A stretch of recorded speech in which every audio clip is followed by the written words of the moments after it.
Hello everyone and welcome to this week's live stream, which is a special live stream because we are celebrating Old School's 10th birthday and also the first live stream that I can remember in so long that's actually been in the office that hasn't been for a large event. So two really exciting things going ahead.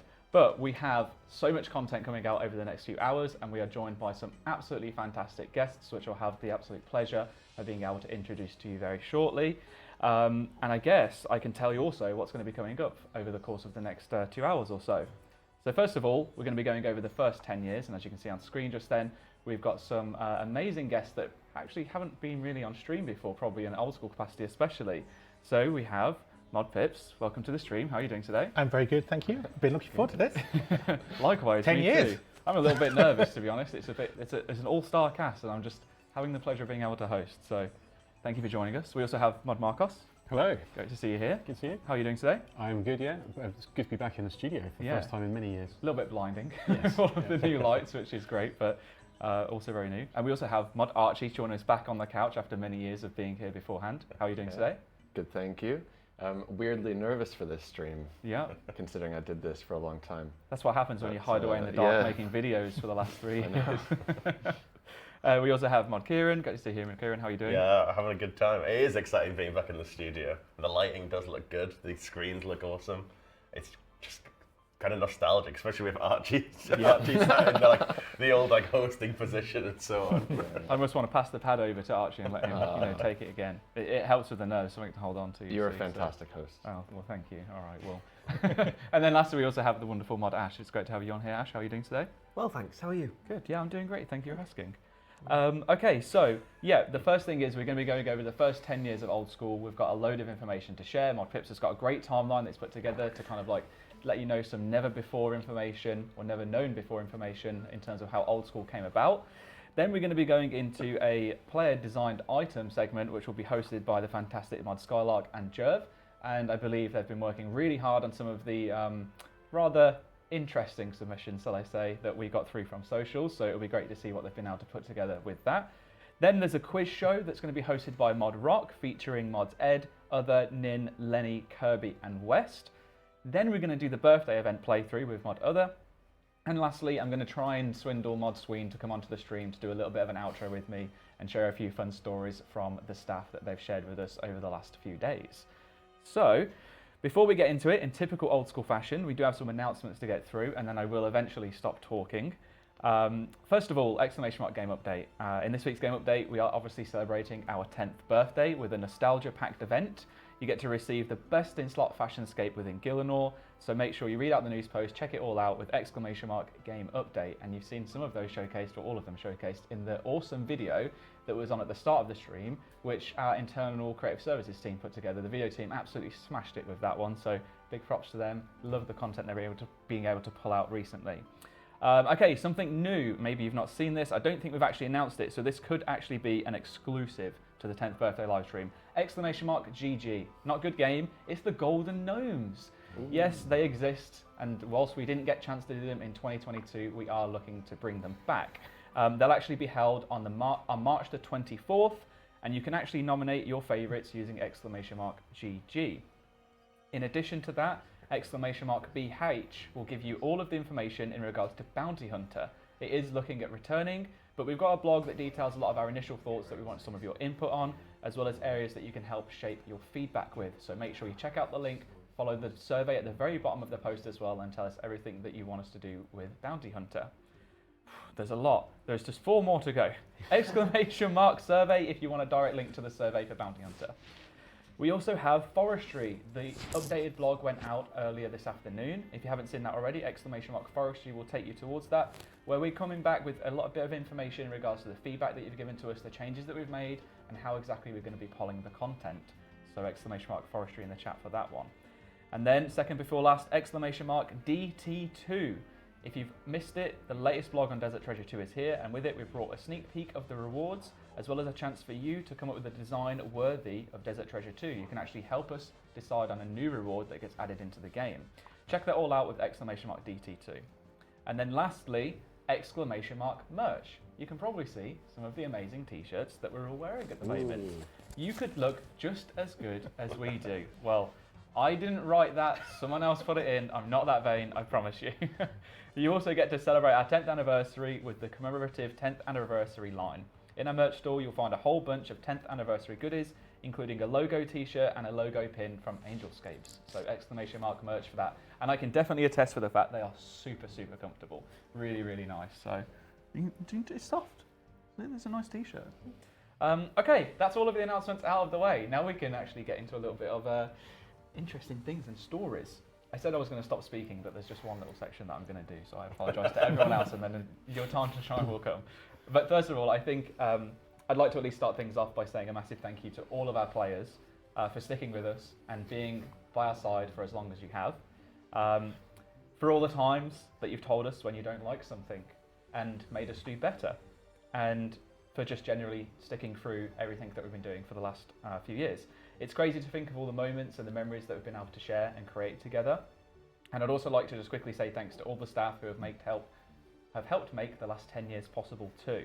Whether you're an ex-mod, a new joiner that has joined the team this year, without your passion and talent, none of us would have the pleasure of being on this stream today. So we give a little clap to the players and everyone else especially. Thank you. And on that, I'm going to be quiet for a moment because ModPips, I believe you've prepared something a little bit here to kind of like run us through the timeline of Old School and everything that may have came to what we see now today. That's right. I've got some notes. I did some digging through my email archive. Yeah, there might be a few little extra nuggets of information.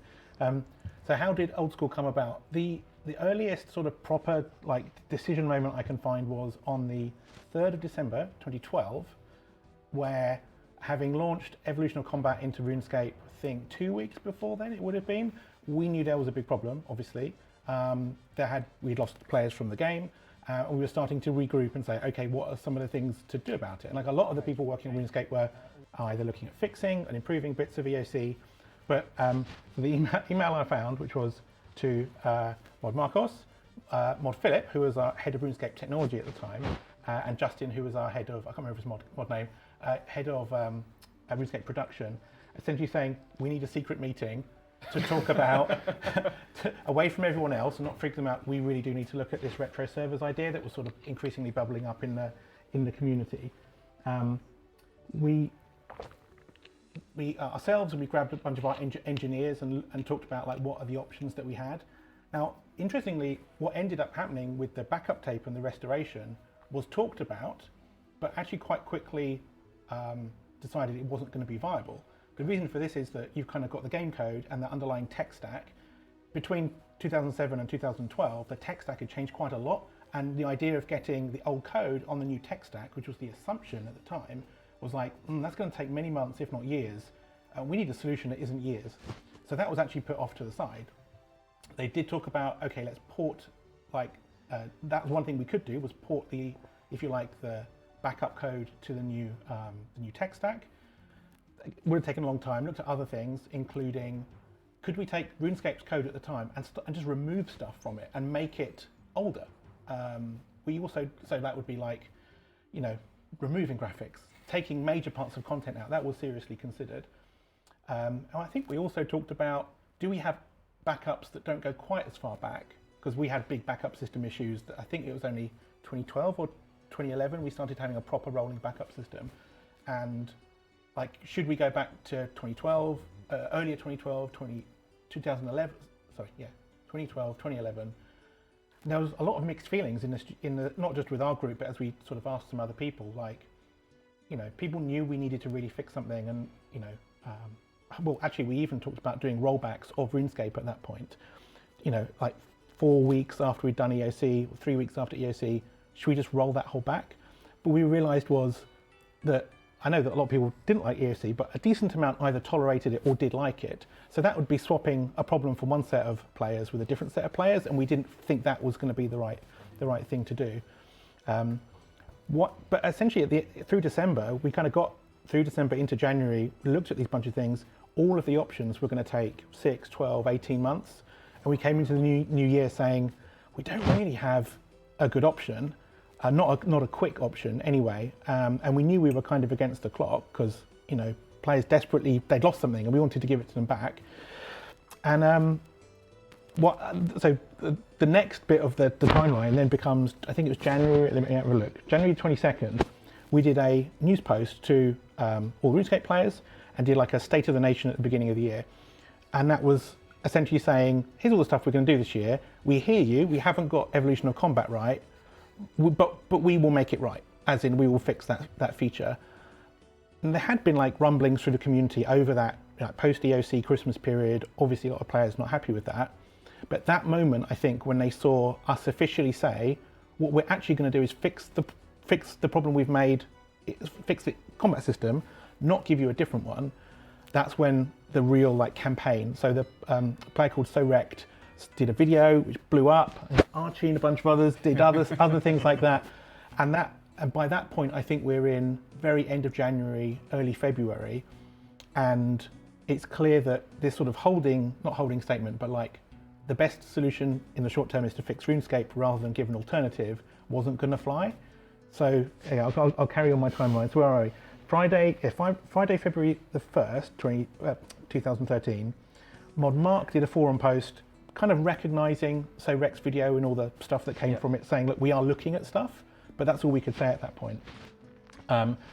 What was going on internally was, like, we can't wait like 18 months to solve this, and we're not going to fix evolution of combat anywhere near to the degree it's going to make the people who've left happy.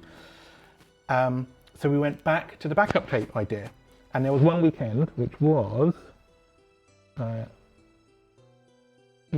actually it was the week of the 4th of February. We went back to we are going to have to look at the restoration idea, go back to the backup. The following weekend, which was the weekend of February the 9th and 10th, 2013, Mod Philip who was like an absolute ninja coder, spent that whole weekend standing up the backup and making it work. Now, I can't actually quite remember what did and didn't work with the old infrastructure and tech stack, but by the Monday, he was like, I don't know how long it's actually going to take to do it properly and actually have it as a commercial service, but fundamentally it works. So at that point, so now where are we? We're on Monday the 11th of February. So I actually should say, what's my role in this? So I was the exec producer for RuneScape. I was like running all the RuneScape games. So I was kind of the exec producer for what became Old School at that point. So we're actually starting then with Marcos. You were a producer then, right? I think project manager. I was a producer, yeah. I wasn't sure if I was working on the companion app maybe at that point, even like some other stuff. There was a skilling app being done at that point. App, that's a whole other story. Yeah. We turned it into a proper project, and there was like all the code work that needed to continue. And I imagine that's when Ash and the content development team and Mod Nexus and others came together. But on in terms of reaching the poll, like, okay, this works just about. We need to act quickly to show the players we're doing something. So within 2 days, we turned around that first poll. That was that. So the poll, I think. Hold on, where was it? So yeah, Monday we realised this could work. Didn't know how long it would take, but it could work. Tuesday, I remember emailing the whole RuneScape team, telling people roughly what we were doing. And then I think we pretty much worked every waking hour with the web team and basically everyone to put the poll up. And the poll, I think, went live, the poll went live Wednesday that week, Wednesday the 13th. Wow. Really not a huge amount of time then between that first moment of knowing and then suddenly deciding, okay, we have to do this now then. Yeah. 2 days. It was pretty much, we had like every Monday morning we had like a production catch up within RuneScape, and then it was me and Pips and various other people in the team, and then Mod Philip came in and went, yes, I can get the player walking in the world and this kind of stuff. And we were like, oh wow. Like, I'd say, what did that feel like in that moment? Because obviously you've had at this point over multiple months of players expressing their distaste and their unhappiness and wanting something that you're not able to offer them. Was it like a huge sense of relief or joy or just? I think it was the thing I remember the most from that period. Like the whole company was super busy doing a million different things. And then you had this what became the old school thing of like, it's almost like this debt that we owed. There was an issue, a problem we'd created, we needed to deal with it. But also like RuneScape was like ploughing on. They launched a boss, there was player imports, which was in December, Calfight King and Sinkholes, the Dungeoneering expansion that was in the January. And everything they did like locked in and validated evolution of combat even more. Sure. So it was a real scramble, I think. The fact when the old code worked and Mod Philip was able to get it working, it was a mixture of a relief and also like intrepidation. Like, we don't know where this goes. We don't know what happens. Cool. So there was a few really, I think, are quite interesting moments. One was like, what's the commercial model for this game? Like, okay, now we can do it. Should we do it? There was genuinely a debate of, we know players really want it, but will this create more problems than it solves? And actually that first poll was the thing that would answer that. Like, if we only had 20,000 players who'd actually play this, it wouldn't be worth the effort and the distraction of doing it. The poll proved to all of us that there was enough people who were willing to, at least for launch, put their, speak with their wallet and vote with their wallet and show us that they really wanted it. But we didn't really know until then. I also realised, looking at my emails earlier on, we only decided the name of the game on the night before we launched the poll. It was going to be Legacyscape was one of them, 2007scape. Yep. We talked about bringing back Classic, because obviously there had been a thing called RuneScape Classic. Sure. Should we use that name? I think it was the marketing team, I think it was Mod Mac, who came up with the Old School. Old School RuneScape. There was a small debate over whether school should have a K or not, and I'm glad it didn't in the end. I saw It's that. so I just thought, uncool. how do you do, fellow kids? It was like old school. I think it also went through RuneScape Old School or Old School RuneScape at the time. The question of whether there was a space after the word old went on for a little while. And has been variously different on our website at times as well. Yeah, but it was almost like you were working at a startup. Everyone was just doing it every minute, and like everyone was full. Every bit of energy went towards making it happen. I can imagine it was a bit confusing for some people, because you want to naturally progress and make a prettier game that is more kind of evolved and advanced. But then you have so many people saying, no, strip all those pretty things away. We want it clunky and old. Without the Grand Exchange or any of those nice conveniences. Yeah, there's no HD, was there? Yeah, that was 2008. Yeah. So Yeah, well, Old School launched membership only, no free to play. Bonds came later. Free to play obviously came with Bonds later. Only had fixed interface when we launched. Was it just before God Wars? Yeah. Yes, like 2 weeks before God Wars. Yeah. And I think we've told the story about unidentified herbs, but like that was our first big post-launch panic. Yes, a rather curious one where the unidentified herb change which was done in preparation for the unrestricted trade restrictions in late 2007. There was an edict from somewhere, but I never heard exactly where, that we must make that change for Old School's launch as well. And even though that's not how it was in the older days of the game, so rallied round, did it, shipped it, players told us roughly where to put it, rallied round, undid it. There's a rather snarky comment in the code, I think, in that file from me showing, edited to do this, edited to undo this. Shipped it again, but we were very happy to adapt it to what the players needed, and I never did hear where that one came from. That was the trigger for using polls in Old School. Suddenly it validated it for us. I remember the debates. My memory of that was that the unit change was recorded in the databases as a bug, and it was like, well, should we fix bugs that are after the ship date? The code date that we had, and I think there were some bugs that did need fixing. And we certainly did. Although that one may have been misclassified. If so, we did it because we knew we were about to launch a Grand Exchange in late 2007, and the Grand Exchange would need us to identify what the items were. Also, we knew that it would help a bit against scamming. But players are actually quite good at dealing with the legacy system and knowing how not to be scammed by it.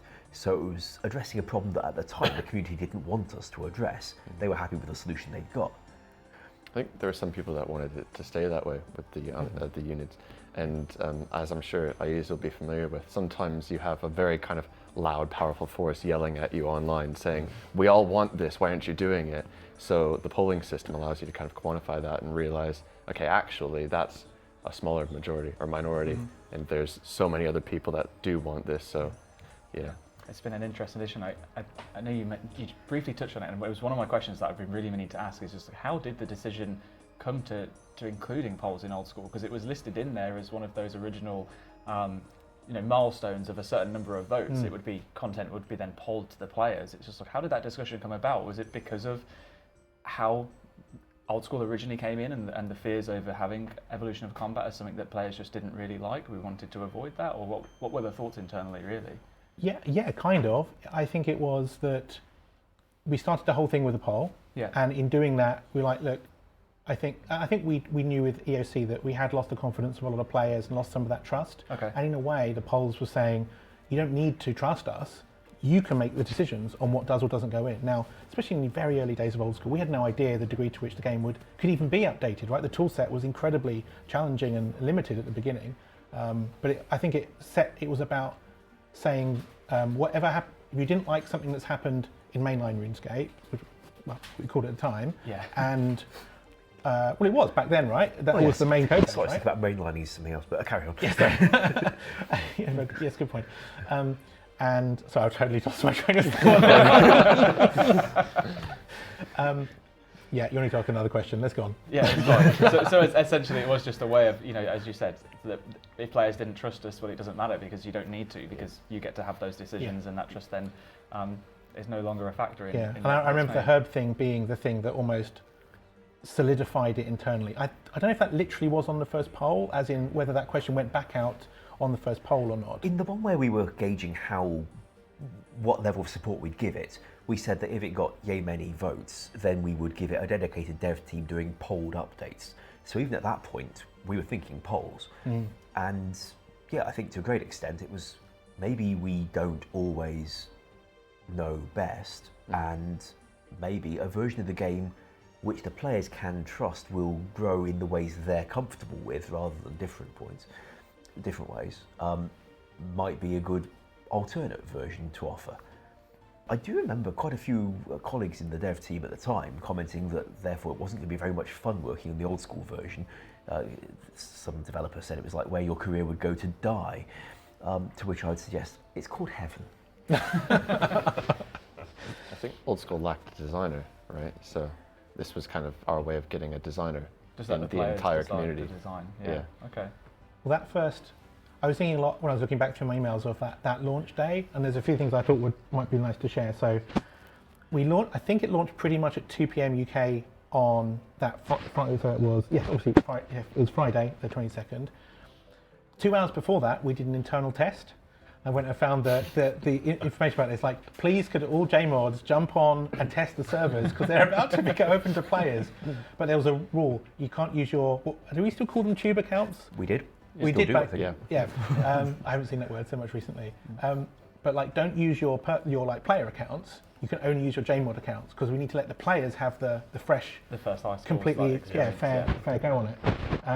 We got to 50,000 active players in 6 hours. I went and looked at the stats, and then I think we looked at the stats the next morning. It would have been a Saturday, and it was 200,000 people had played in less than in that 24-hour period. We were like, my goodness, there's something going on here. I suddenly realised the potential, I guess, of what Old School then had, and clearly it's continued because we're still here now 10 years on. So but the weird thing is we had a brilliant launch, like over 300,000 subscribers. I can't remember what the actives were, but obviously there are many hundreds of thousands. But after a few months it dipped right back. I think we were down to like maybe 100,000 subscribers, and it was the sort of listening to the community, the starting to be able to use the tools and actually get content flowing, and make the game less of an insect trapped in amber and more of a living thing again, that I think then built up and up and up year on year and year. Yeah, I mean, to begin with, there were no real content updates, were there? It was just kind of maintenance and making sure that everything was working. So eventually I think players would have understandably just kind of got, okay, we've experienced it now, that was cool, it was a nice trip back to memory lane, but what else is there to do? We can tweak this, we can tweak the other, but in the absence of a map editor, it's really hard to do anything involving terrain. In the absence of an interface editor, it's rather hard to do anything with the user interface. I mean, I found various ways of doing it, but there's a reason Nightmare Zone is you take all the old bosses, stick them in a copy of the KBD's cave, which isn't even copied, by the way, it is an instance of the KBD's cave still, and because I didn't have a map editor.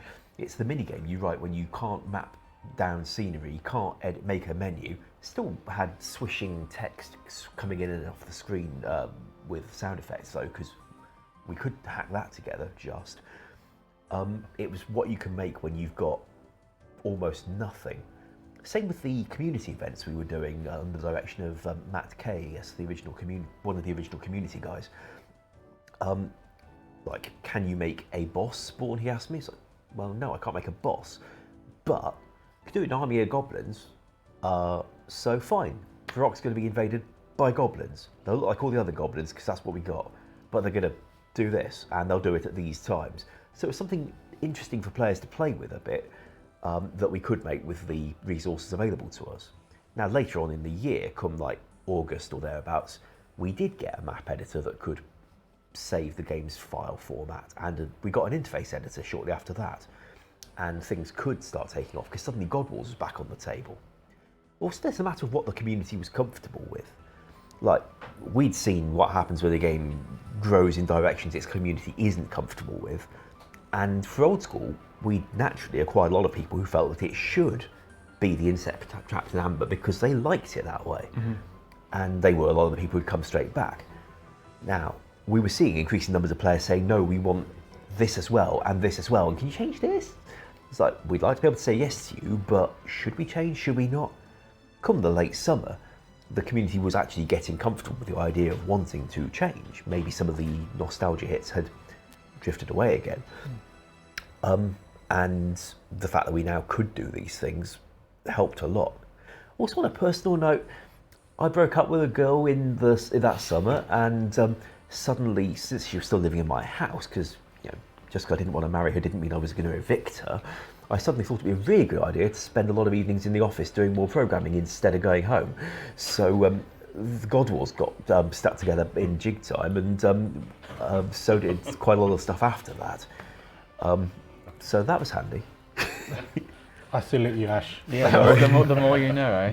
In fact, I think also like Mod Philip left Jagex a few years ago, but if there's one person who probably made the single biggest difference to get Old School up and running, it would be him. I assume it was Mod Philip who things like the map and interface editor. I'm not quite sure when Ian joined the team. Later that we got him like 2014. October. Oh, was the latest subsequent year? Okay. Yeah. Because I think the starting team, obviously Ash, we want to give props to the original dev team, right? Obviously Ash, Mod Nexus was the technical developer, Mod Reach started as QA, and there was a community manager called Matt, but me and Ash worked out earlier on, the first community manager for Old School officially was Mod Drebin, who was Matt with 2 T's and Matt H, probably best not to dox him on stream, who was there for the launch period, and I think Matt K joined the team a couple of months later. I start seeing him in emails from April, and obviously, there are lots of others bit by bit joined the team over time. But that initial crew obviously set that trajectory for what we have now. It's incredible. Such an insane amount of insight, and even me working here for 4 years, I didn't even know most of that myself. So it's been incredible to hear it. I'm kind of keen to get a little bit of an understanding. So from your perspective, for example, Marcos, you obviously were working on RuneScape at the time. You said maybe on the companion app, and then started a little bit in terms of like RuneScape's early side, and now suddenly, multiple years later, you find yourself, heading up the entirety of the team. What was that like for you back then, and compared to now as well? Well, I started in the studio in like 2007, I think. So I joined about a week or so before the backup tape's taken from. Sure. So the very first, when I joined, the game was more or less exactly as the inception of Old School, which is pretty cool, I think. But so when we were restoring kind of Old School and kind of getting it up and running, I was working, I think, on the companion map, maybe even early prototyping of Chronicle. I can't remember. It's that long ago now. I'm not old.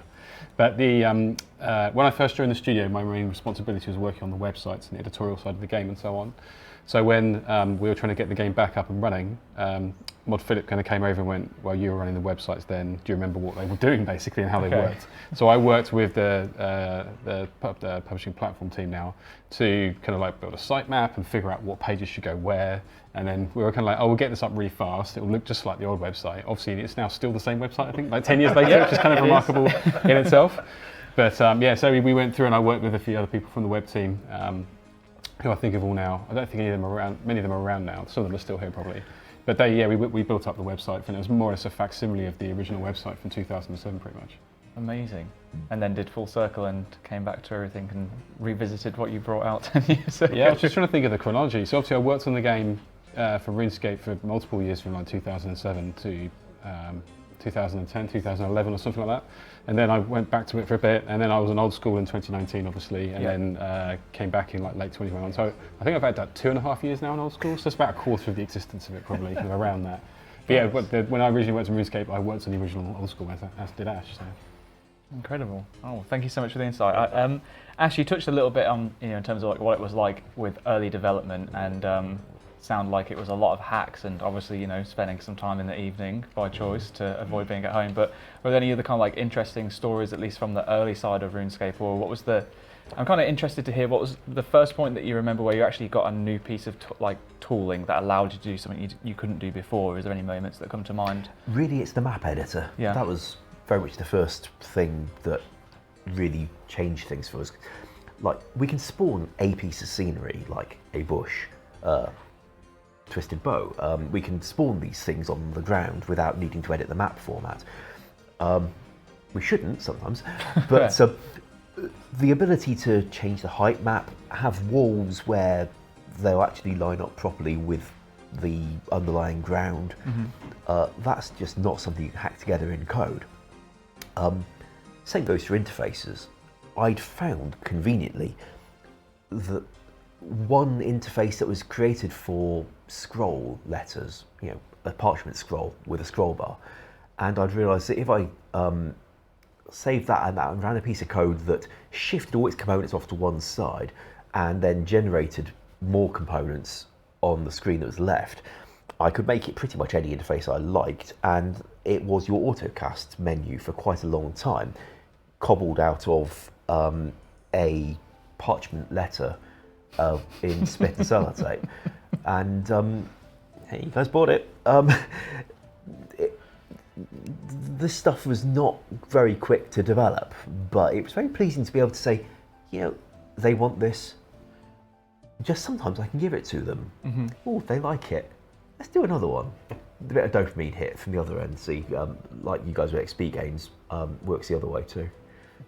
Nice. Thank you, Ash. I appreciate that. And Kieran, so for yourself, right? You were a player originally before you joined. I've seen a few of your videos of guides and such that you've made and challenges and whatnot. What was it like for you being able to re-experience Old School and starting in those first few early moments? It's weirdly full circle for me ultimately, in that I started playing in 2007 itself. Sure.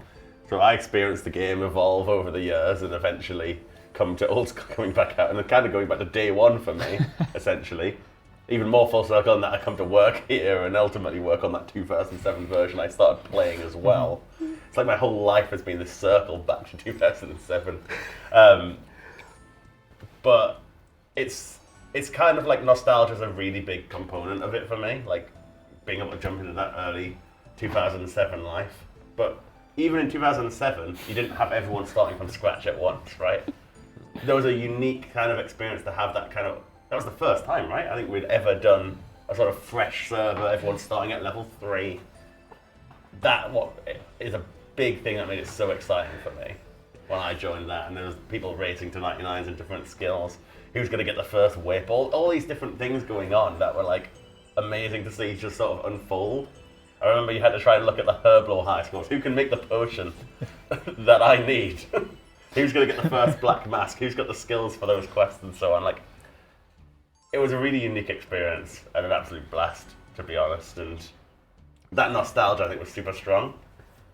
But the story about the unid herbs and grimy herbs and so on, I think show maybe it took time for the nostalgia goggles to wear off a little bit, and those kind of things to become clear. Actually, no, it is better this way. These things can change. Because certainly, as a member of the community, I saw we became less conservative, right? At those first polls, it's crazy some of the results compared to what we would expect today. Oh yeah. I think I remember a lot of the first original polls were almost purely focused around PvP content as well. It was just the expansion to the wilderness that came out as one of the first major releases, and people were craving it to happen. And you don't really see that as much now. Obviously, it's a bit different. But we were talking just earlier about, and we'll see how many of them remember the trading post that Ash made. Oh, I remember the trading post. Because it was can't wait to go back to Falador and manually type out selling this, selling that. This is all great, and then it's kind of would it be a little bit more convenient if we had the Grand Exchange? But we don't want the Grand Exchange because that feels like the future. So let's have the trading post, which you cleverly made up. Credit also to Mod Philip, who gave us a sort of modified Grand Exchange server, and the trading post parked in it. It let you set up offers, but it didn't actually process them. So thus we'd got a cross-world thing that would tell you who wants to trade with you. Now, from that, we could actually have quite easily expanded it so it would let you trade with the other players straight through it, if you were on the same world at least, and it would help you find the right world to do it on, so that was all right.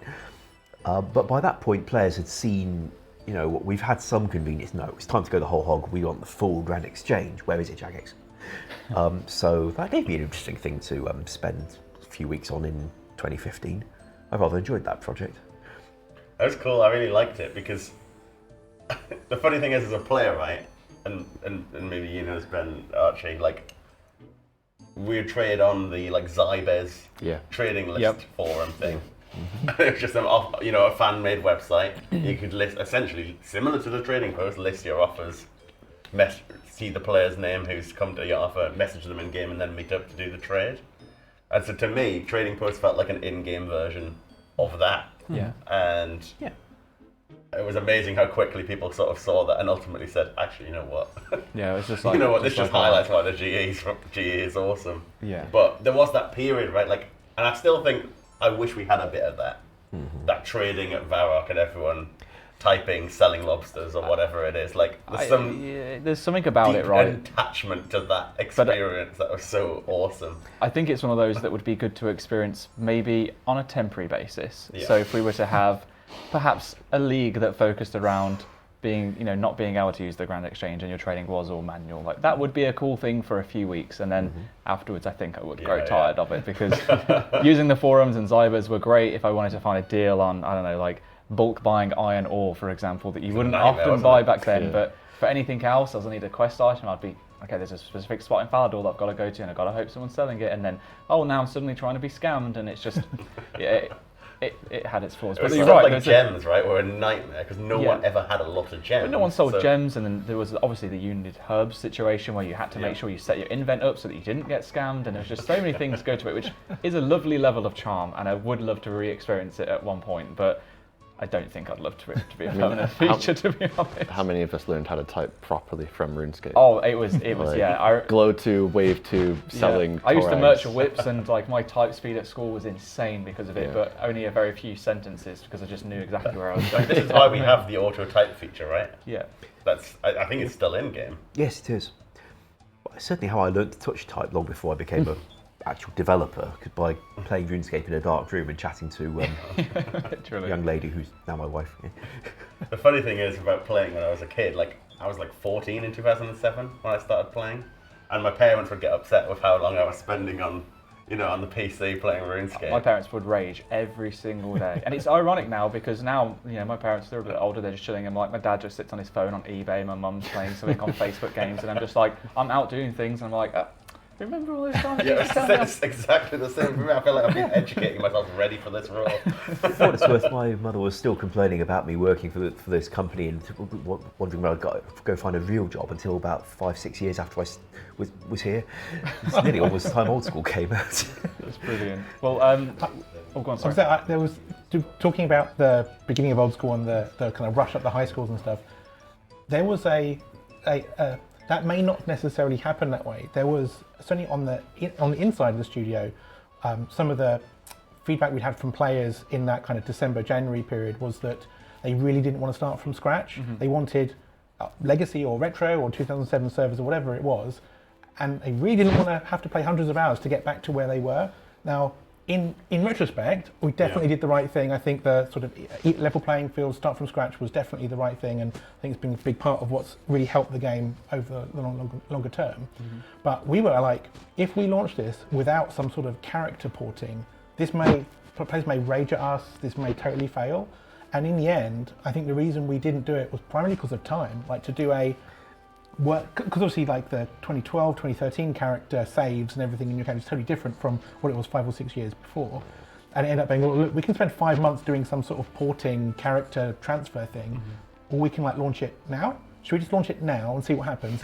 And if players still want to move their character across Then maybe you can add it as another post-launch, feature we can look at it then. Yeah, okay. And I think by the time the game got going, everyone forgot about that. Yeah. But actually, inside the company, that was like a major concern that we had that might screw the launch completely.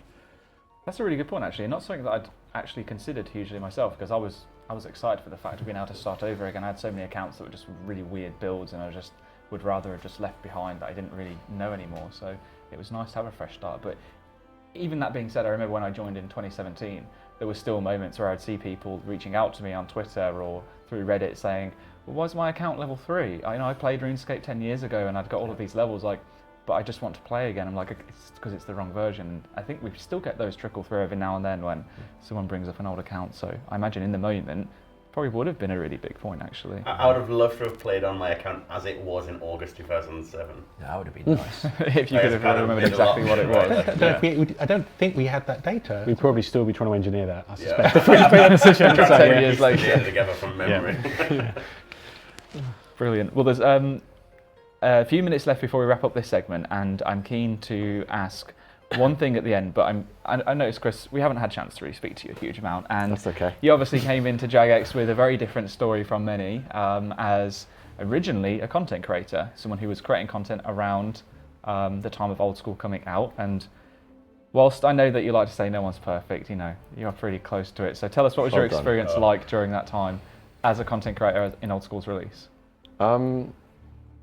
Yeah, it's difficult to think back that far. It's like, yeah. So I was making videos every day, as that somehow became my life, and I remember the impact of VOC, and I remember obviously, didn't enjoy the game quite as much, and then also, most importantly for me at the time, is people were having a harder time interpreting my videos and understanding what was happening, and they were saying, hang on a minute, this is different. And I know so many people who watch content on YouTube and Twitch don't necessarily keep up to date with everything to do with the game. Some of them maybe haven't played in a while. And so a lot of those guys were watching going, I'm not following what's happening. And then when Old School was announced, it was kind of like, yes. So like, the money side of it for me was like, yes, this is my job, this is my living, I'm gonna make these videos, people will know exactly what they're looking at, all of the content opportunities. But yeah, the player side of me was absolutely thrilled. I remember that. I was brought on a few different player visits here before I joined. One of them, I believe, was kind of helping to contribute to this decision.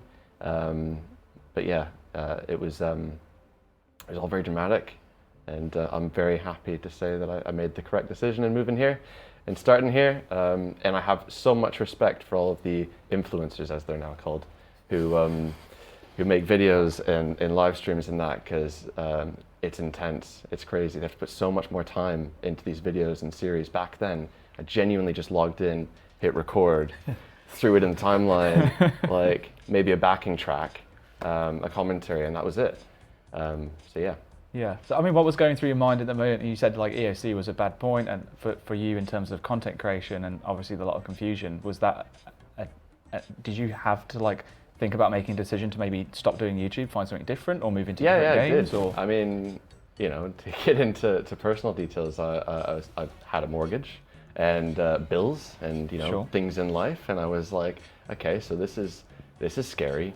Because now I don't know what's happening, and there were lots of changes around YouTube and the way that CPM worked, and basically how you got paid on YouTube. And it was all very scary for me, and that's again why I credit people who are doing it now and doing so well with it, because you do have to be really brave. But for me, myself, I wanted to work in a team, and when I first came here and met everybody, and also weirdly, my first few trips here, it was beautiful weather. It was like.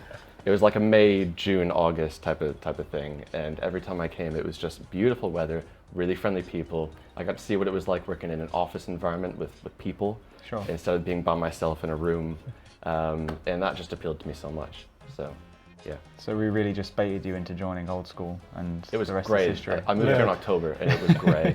Yeah. Got him. Yeah, Lord him. I like that one. Okay, so thank you, Chris. Archie, I really appreciate the insight. That's fine. Everyone knows. At least for Archie, he's been here long enough. It's happened so many times on Q&As. There's one last question I want to wrap up with, which isn't really necessarily about Old School's history, but it does form a part of Old School and RuneScape's history. Phil, now we're back in the studio. We're here for a live stream. Surely the next logical step is to go right to a big event, and one that maybe we've called RuneFest in the past. Do we have any plans for RuneFest going forward? And if so, can you share them with us?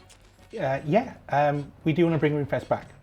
We've got a few people starting to explore what that could be, when that could be. I think that it's been 4 or 5 years since the last one, and I think we should look at what. I don't just want to rerun what we've done before. I think we owe it to our players and ourselves to say what are our options, what's going to work best for our players on a lot of different fronts, like location, style of event, the focus of the event, that sort of thing. We're going to be exploring some of those things at the moment. It's quite early, to be honest. The likelihood of getting it this year, I'd say, is relatively low. And certainly doing it in a way that we think players would like and doesn't also steamroll over the dev team's plans, all the stuff that we've already got intended to do. So it might be a greater chance of 2024 than 2023, but we really want to do it and find. I'm keen on experimenting a bit. I don't think necessarily find the new, I won't say evolved, whatever the new version of, the evolution of RuneFest should be for this era and what our players want now. But maybe trying a few things over the next few years, I think we'll find what that best setup is, or have a few different things we can draw upon over the years.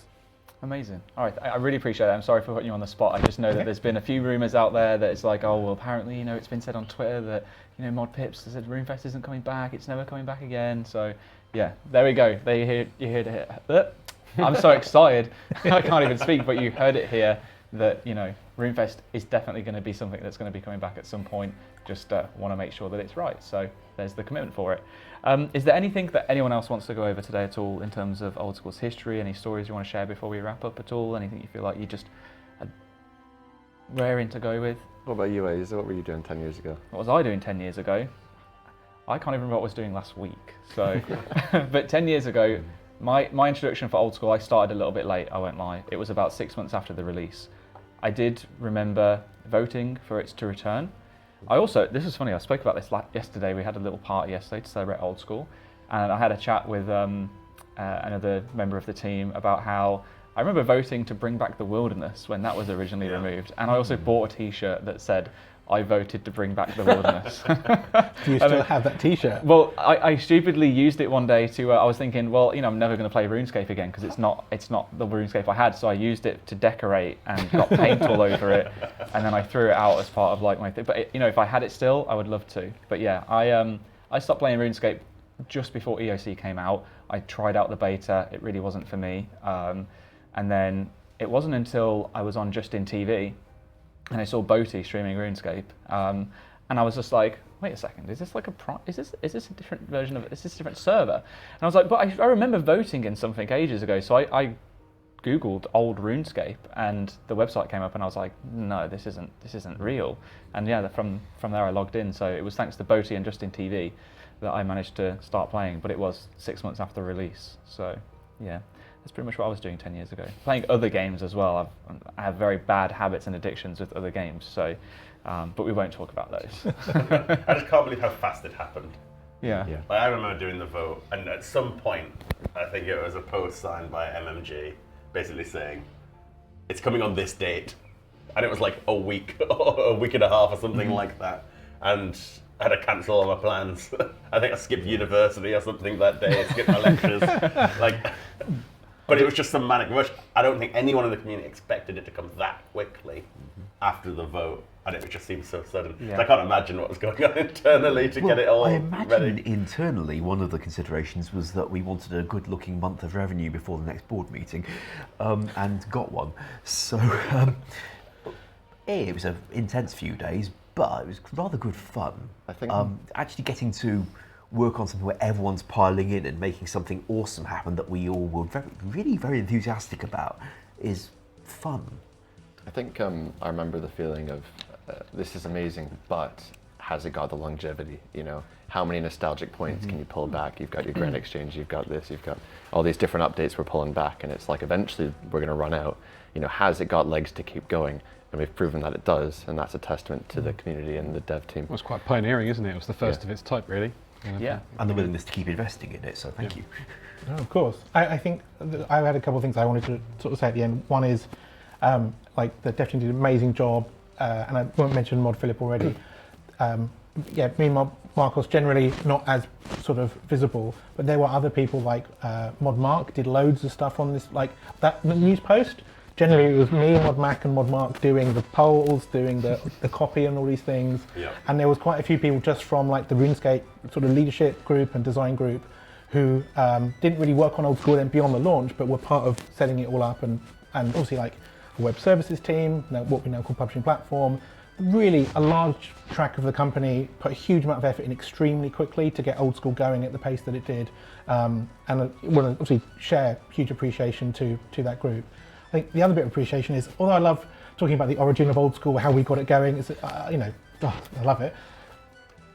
It didn't necessarily, like where we've got to now was not inevitable at that point. Like 22nd, 23rd, 24th of Feb 2013, like that could have still gone in different directions if it wasn't for what the game team did and what the players asked of us. Like, just the start did not, like where we are now was not inevitable at the beginning of March in 2013. And it's because of the work and decisions and creativity of the players, the creators, and the game team here.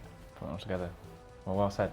And yeah, really good points, because I just think a lot of people don't really realise that we might not have been here at one point if it wasn't for the fact that everyone did rally together and make that happen. We talked about how low it went, right? Yeah. In that first 2013 year, the peak, everyone was excited. A lot of people drifted back out. It was only once those updates started coming out and that really built that community back up and beyond. You know, it's, what was it, 450,000 or so votes? Yeah. On that vote. We've got more players than that now, and that's crazy. All they had to do back then was click a button.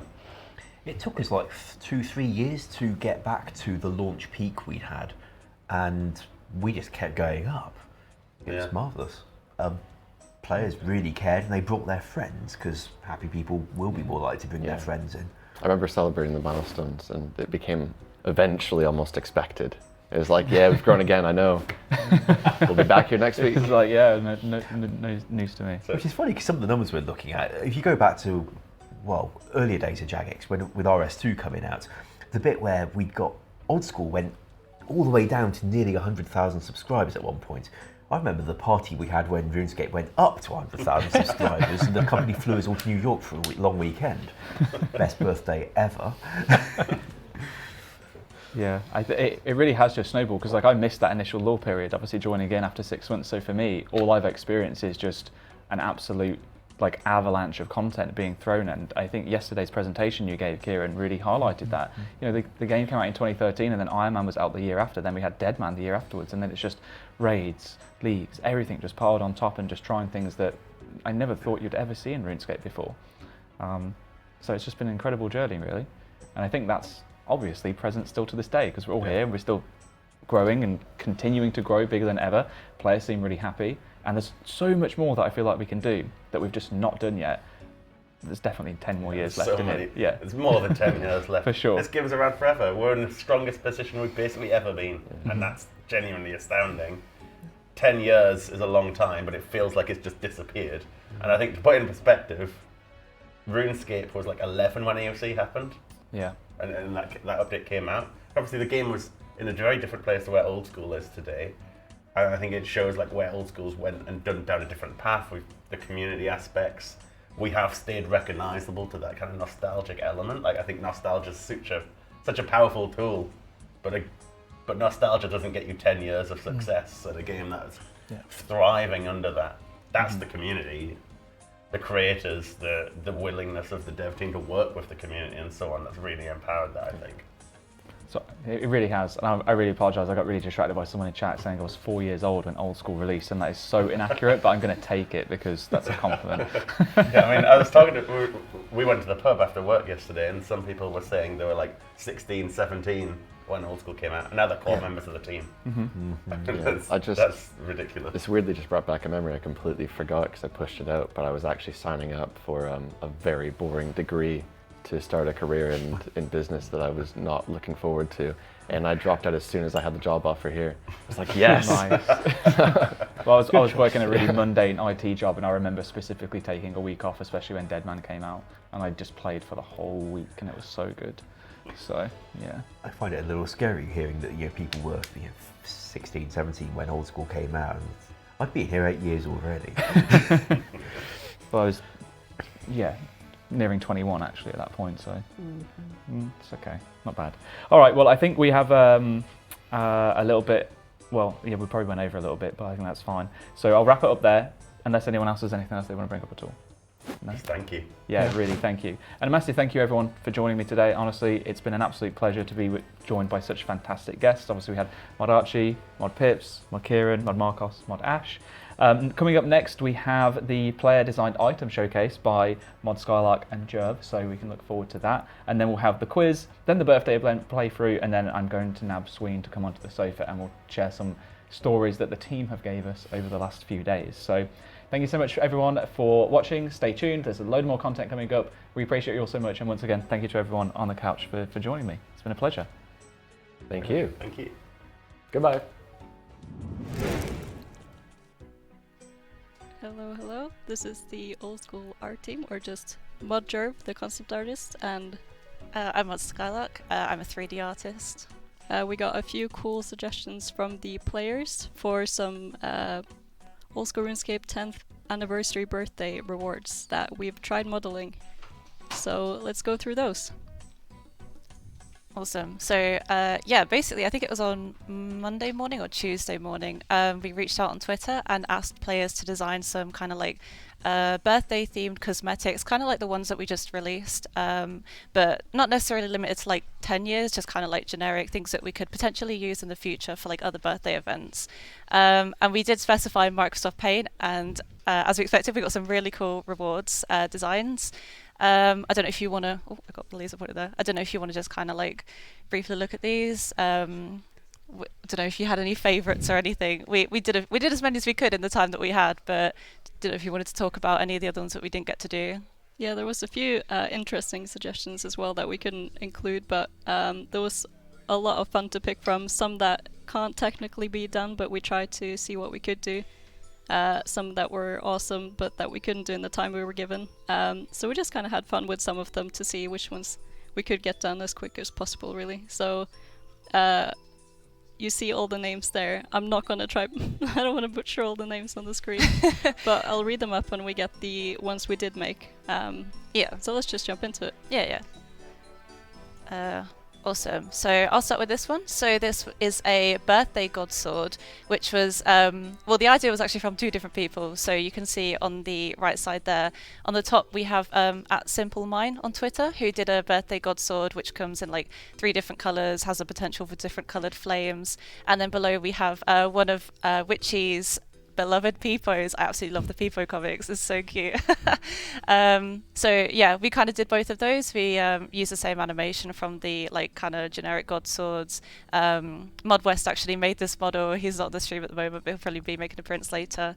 So yeah, it's really cool. Got a lot of potential, I think. Different recolors, different options, maybe like a cool attack animation or something, kind of like we did for the dragon candle dagger. I think I got that right. This year, maybe something like that. Yes, this was really cool. I mean, we didn't make that. Obviously, we didn't make that frog mask, but we just thought it would kind of have a bit of a nod to the little Peepo there. I don't know, what did you think of this one? No, I like it a lot. I'm imagining like a really cool animation as well, where the flame like follows when you swing it around. So it's a lot of potential for that one. I don't know why I'm imagining like them getting it and like doing a full 360 or something. It's like a massive smash down at the end. That'd be badass. Yeah, it'd be really cool. We also got one from it's Axafresh. Axafresh, yeah, which is like a cupcake shoe or boot, which are quite cute. I think you made this one. Yeah, I did make these. I don't know why. I just thought the boots, like when I saw the little like kind of Microsoft Paint drawing, I just thought this is so cute. I don't know. I made them a bit big. I think the cupcakes, like, I don't know, they're a bit more like slippers. I don't know if these are viable as actual cupcake shoes. Oh, sorry, I keep saying that thing. But yeah, I just thought this is really cute. I love the colours. They feel something. They feel very cozy and comfy.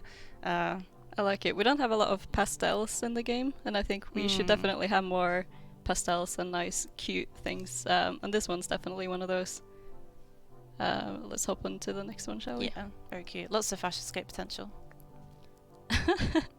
This one's by Dandro64, which is just some party hat suggestions for one that's upside down and one that's just twice the size, which I think is a fun twist on the party hat.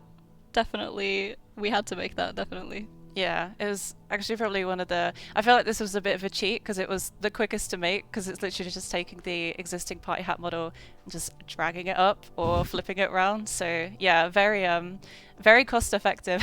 That one definitely. I don't know. I think maybe we could take the hat even longer. Like each year with every birthday, just have like longer. How tall can we make it? Like, what's the limit? I don't think there's any, like, I could be completely wrong. I don't think there's any, like, vertical limit. So I'm thinking we just make it as tall as possible. Like, we should try that. Just each year have it a little bit taller, see how tall we can make it before the game literally breaks. Yeah, no, I'm down to try that. Same with the reversed one. I don't know how that... No, you can... Anyway. So the next one is by Witchcrafty... I guess that's YouTube, I can say YT. Again, with the peepos, she designed a crab amulet, and I think, I could be wrong, but I think the description that she put was when you like kind of examine it or something, it tells you the price of bonds or something, which I thought was very cute. Yeah, I don't know what you think of this one. I like it. Crab rave. It's definitely a cute amulet with the frog mask again. I like it. I felt really stupid putting the frog mask on them, but I mean, we don't have like a peepo game, you know. This is the closest we could get. I was gonna try and make one, but we just didn't get time, unfortunately. But yeah, there he is with the crab amulet. We do have these in game, by the way. I just thought I'd mention that just to remind myself, really. We do have these in game, so we'll have a look at that afterwards. Yeah. If you want to take this one, because you made this. Yeah, this is by City_Fart.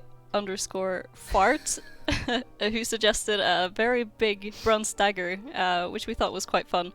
And I'm not very known with modeling because I do the 2D art and the designing, so it's a bit... it's definitely chunky, it's very big, but I think it was a fun one. It would be fun to see. It's using the colossal blade from Giant's Foundry, the animations for that. It'd be cool to see someone actually attack with it. I'd love to go back to the goblins. We can do that. I have it in game. I did it earlier, and it was, yeah, it's very comical how big it is. So we could attack a guard later. That's nice. Yeah, all the animations are set up and everything. Yeah, this one, when you said this to me, I actually laughed at how, like, it looks amazing, and the concept is great, but I just didn't realize how big it was going to be. Yeah, don't know how functional it is, but yeah, definitely impressive. Yeah, it looks heavy. Yeah, but...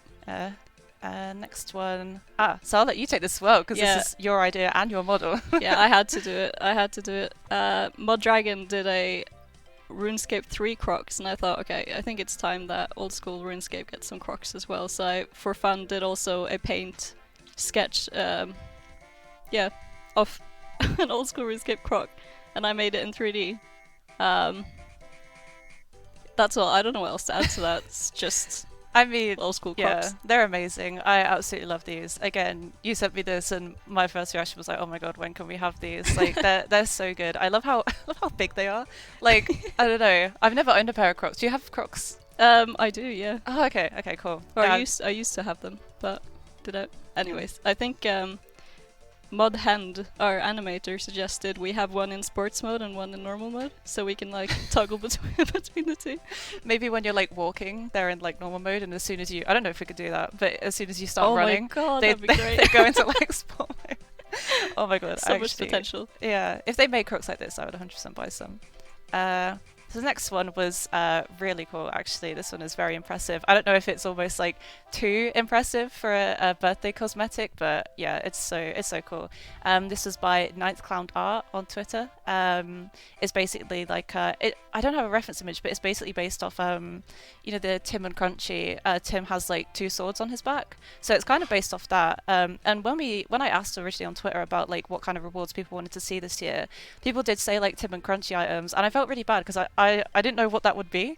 But yeah, I wish I'd have had this idea myself. But yeah, this is really cool. So this is like, instead of having a cape, he did design a cape as well. It's just a bit of a technical nightmare trying to get that to work with our engine. But yeah, Mod West made this one as well. It's really cool. The X on the back is very like on theme with 10th anniversary. I'm wondering if we had this for like a future birthday reward, it could always just have like a different number on it or something. But yeah, but it works so well with the X though, when the I know. swords also make the X, and it's good. It's a really good design. Yeah, I thought that myself. It works so well. Yeah, it's really cool. So yeah, that's all the rewards. This is kind of like an overview of all of them. We have the chat open, so if you want to let us know like what your favorite is, we'd be really interested to know. Don't know if you had a personal favorite or. I liked all of them, but I would say the 2 swords on the back is definitely my favorite. It's really cool, and I'd see myself wearing that all the time. Yeah, I think that one's really cool as well.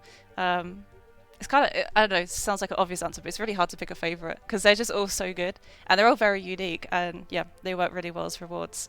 So I'm just going to get my client open, and we can actually dive into game and take a look at these. I'm just waiting for this to log on. Okay. Cool. So, oh, I was meant to not have any shoes on, but there we go. So I guess first up we're showing the Crocs. As you can see, very, very stylish. Let me do a little dance or something. Wait, there's a dance again. Have we checked this? Okay, it's good.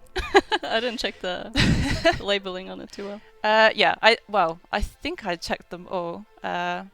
But yeah, so those are the Crocs. We also have the cupcake shoes. Again, very stylish. Let me just... I feel like I should have set up like a little catwalk or something rather than... I'll go to Falador party room and walk on the middle. Oh my god, yeah. I wonder if that has the... Oh, can I do that? Oh my god. Okay, I'll just have to walk next to it. Sorry about that. Yeah, there we go. Imagine music in the background and stuff. So yeah, cool. Those are the cupcake shoes. And then, okay, so we also have the extra long hat, which now I'm wishing we made it even longer. I'm imagining like just a giant blue line going up the screen. I think every year we should add a bit to it. So every year it gets taller, and then we'll see how tall it gets in the end. Yeah, there's the reverse party hat as well. Again, very cool. Just do a little awkward catwalk. Let me just throw some other stuff as well. Which one's this? So this is the birthday candle god sword. So this is the I think this is the one that Simple Mind designed, and then this is the one that Witchy designed. So they actually match the shoes really well as well. What else should I put on? Oh yeah, the crab amulet. Let me take this off a second. Oh wait, I took off the wrong one. Sorry. I'm feeling the pressure from the stream. Yeah, so here's the crab amulet. Don't have any option to find out what the price of bonds currently is, but soon, TM. Yeah, we have the double swords on the back. There's a little bit of kind of like clipping and stuff right now because we didn't get to like kind of fully polish this up. So just pretend there's no bugs or whatever. And then last but not least, the giant sword, which is so big it clips out of its tile a little bit, but that's fine. I think we should go to Lumbridge and kill a goblin with it. Yeah, definitely. Just back to the start. Yeah. This is the part where... Oh, perfect. Okay, let's do it. What does it look like? I'm so slow. Oh, yeah, and as well, it has the stats of the Colossal Blade, so this is definitely not like a fun item at all. Not for the goblins anyway. It's fun for us. I want to like run up on him. There we go. Yeah. That's sick. Oh my god. I think it might be the same with the God Sword as well. I'm not sure what the attack looks like. I didn't check this. Oh yeah. You just smack it with a candle. Not as strong as the big dagger. Of course. Let me put some Crocs on as well. I feel like I should be doing this in style. There we go. And I want to do this a bit more. Damn, with the swords in the back as well. It's unstoppable. I love how like improportionate they are to each other. Like you've got this massive sword and then these like tiny little sticks on your back. Okay, cool. So that's the items in game anyway. Oh, sorry, I'm just on a tree now. There we go. I'm not sure how we're doing for time. Whether we've got any more to do, or No, if I we should think- just. Let us know your favorites. Tell us on Twitter. We'd love to see which one people like the most. If maybe even some can make it in the game for another anniversary, perhaps. But there were a lot of fun to make. Thanks for the suggestions. Yeah, thank you guys for the suggestions. I'll just go back to the just so we can see it again. Oh, too far. Yeah, all the player suggestions. Thank you so much for these. These were a lot of fun to look through. I hope we've got all of them on there. I did do this quite quickly earlier, but yeah. Again, thank you for the suggestions. We always seem to get such good art when we ask for things like this, and it's a lot of fun for us as well. It is, yeah. No, I love the community. They have a lot of good ideas that they share with us. So yeah, we appreciate it always. Yeah, really appreciate it. I think that's it from us. We Yeah. good to go? Yeah. Thanks for coming to our art segment. Hope you enjoyed it. Yeah, thank you guys. See ya. Hello, everyone. Welcome to the Old School 10th birthday quiz. We have quite a lineup for you.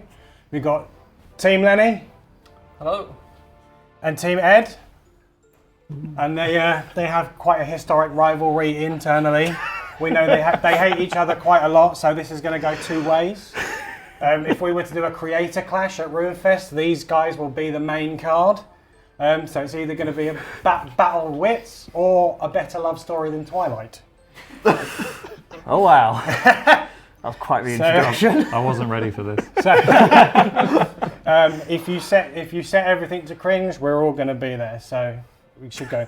Lenny, would you like to introduce your team for us? Sure thing. So yeah, I am Mod Lenny, and I am joined today by the wonderful Mods Kirby and Mod West. Hey, how's it going? And they will be Team Blue. And Mod Ed, can you introduce your team for us, please? Well, that's a big ask. You know, we don't actually use mod names in the office, but I'll give it a go. So I'm Mod Ed, nice and easy, and I'm joined by the less easy. Come on. Mod Nin and Mod Other. There we go. Do I get my first points for doing that right? No, that'll be a -4 on the scoreboard for you. And they are Team Red. So we've got a few different types of questions. Going to go through into each one, have a little bit of an explanation before the teams kick off. And typically the first ones will start one team by one team. So, question 1. Which of these 2 holiday events had the most completions? And there will be a bonus point for the team that gets closest to how many completions the most completed one have. So your options are the 8th birthday event in 2021, or also in 2021, the 20th anniversary event. Now, I'm going to kick over to Team Lenny to start discussing their answer. I'll probably ask for an answer in about a minute or so. I'm thinking if that. I probably want to say the anniversary event because I'm feeling like that probably overlaps with league thinking- duration. Oh, Oh, actually, God. I was going to go with 8th birthday because I think that's the one that Curse has the banana. curse banana. Yeah. And everybody wants the curse banana. That's tempting. But the league, did it overlap with the league? Did the league run into? Did it end just before? It might have been at the same time. Because would have been at a pretty high player count at that would point. have been, yeah. That would have been towards the end of the league, wouldn't it? Yeah. I could be swayed to the curse banana. I think the curse banana takes it. I'm thinking more curse banana. We're also going to need a number of how many completions you think it is, and I'm going to press you for one. Gee, 2. Yeah, like what even ballpark? I mean, I'm thinking if 100. both I'm thinking teams are way off, you'll just hundreds not or get a 100,000? point. Hundreds of So I'm thousands. going to leave it quite open. Yeah, between 100 and 300,000. Another 200. Yeah, let's go 200,000. All right, 8th birthday, 200,000. Okay, Ed, your team. What kind of answer will you guys have? I reckon. What else do we have? You know, I completely agree with them on the curse banana thing. Yeah. I couldn't remember the birthday event that year. I could only remember the anniversary event, which was like the green gnome child. I remember looking at the stats once on event playtime. That's handy. And play numbers, but I couldn't tell you which which one was the peak. I think it's probably about the 8th birthday, but I think, honestly, I think it's over 200,000. It's probably 220, 230. Shall we do the 8th birthday event? 200,001. Yeah. Okay, if that's what we're locking in. That's how we're playing, is it? Yeah. What do you expect? Blood and guts. Oh, they've got rid of the chat. I was wondering why the chat's gone. So I can say that both teams are incorrect. Oh. It was in fact the 20th birthday event. Therefore persuaded. But we got the closer number, right? Yeah. But you both teams were so far away that I can't give you It's, anything. well, I mean, it's closer. We were closer. Off to a flying start. It's only one closer though.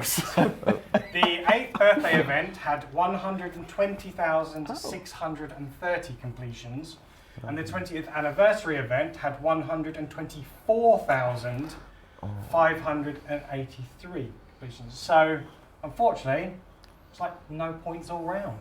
All right, good start. A big fat goose egg to start the game. What was the point in coming? Well, Ed, the only way is up from here because you've still got 0 points. No. Sorry, the only way is up, or we just remain completely level for the next hour. Yeah, that is an option. It would not surprise me if there is a possibility at some point in this quiz for us to start getting negative Well, points. that depends how I'm feeling, but even if we stay on 0 points, we'll all have made friends along the way. Yeah. Or maybe you guys will still hate each other and we'll have to do that Probably. content, create a clash at RuneFest. Okay, question 2. Which of these 3 holiday events had the most completions? And a bonus point for closest to how many?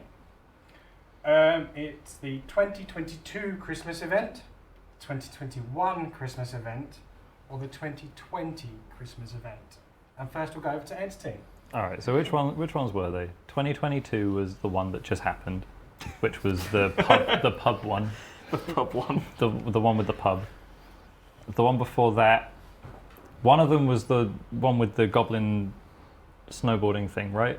Or was that 2019? I think the sledding was 20. Okay.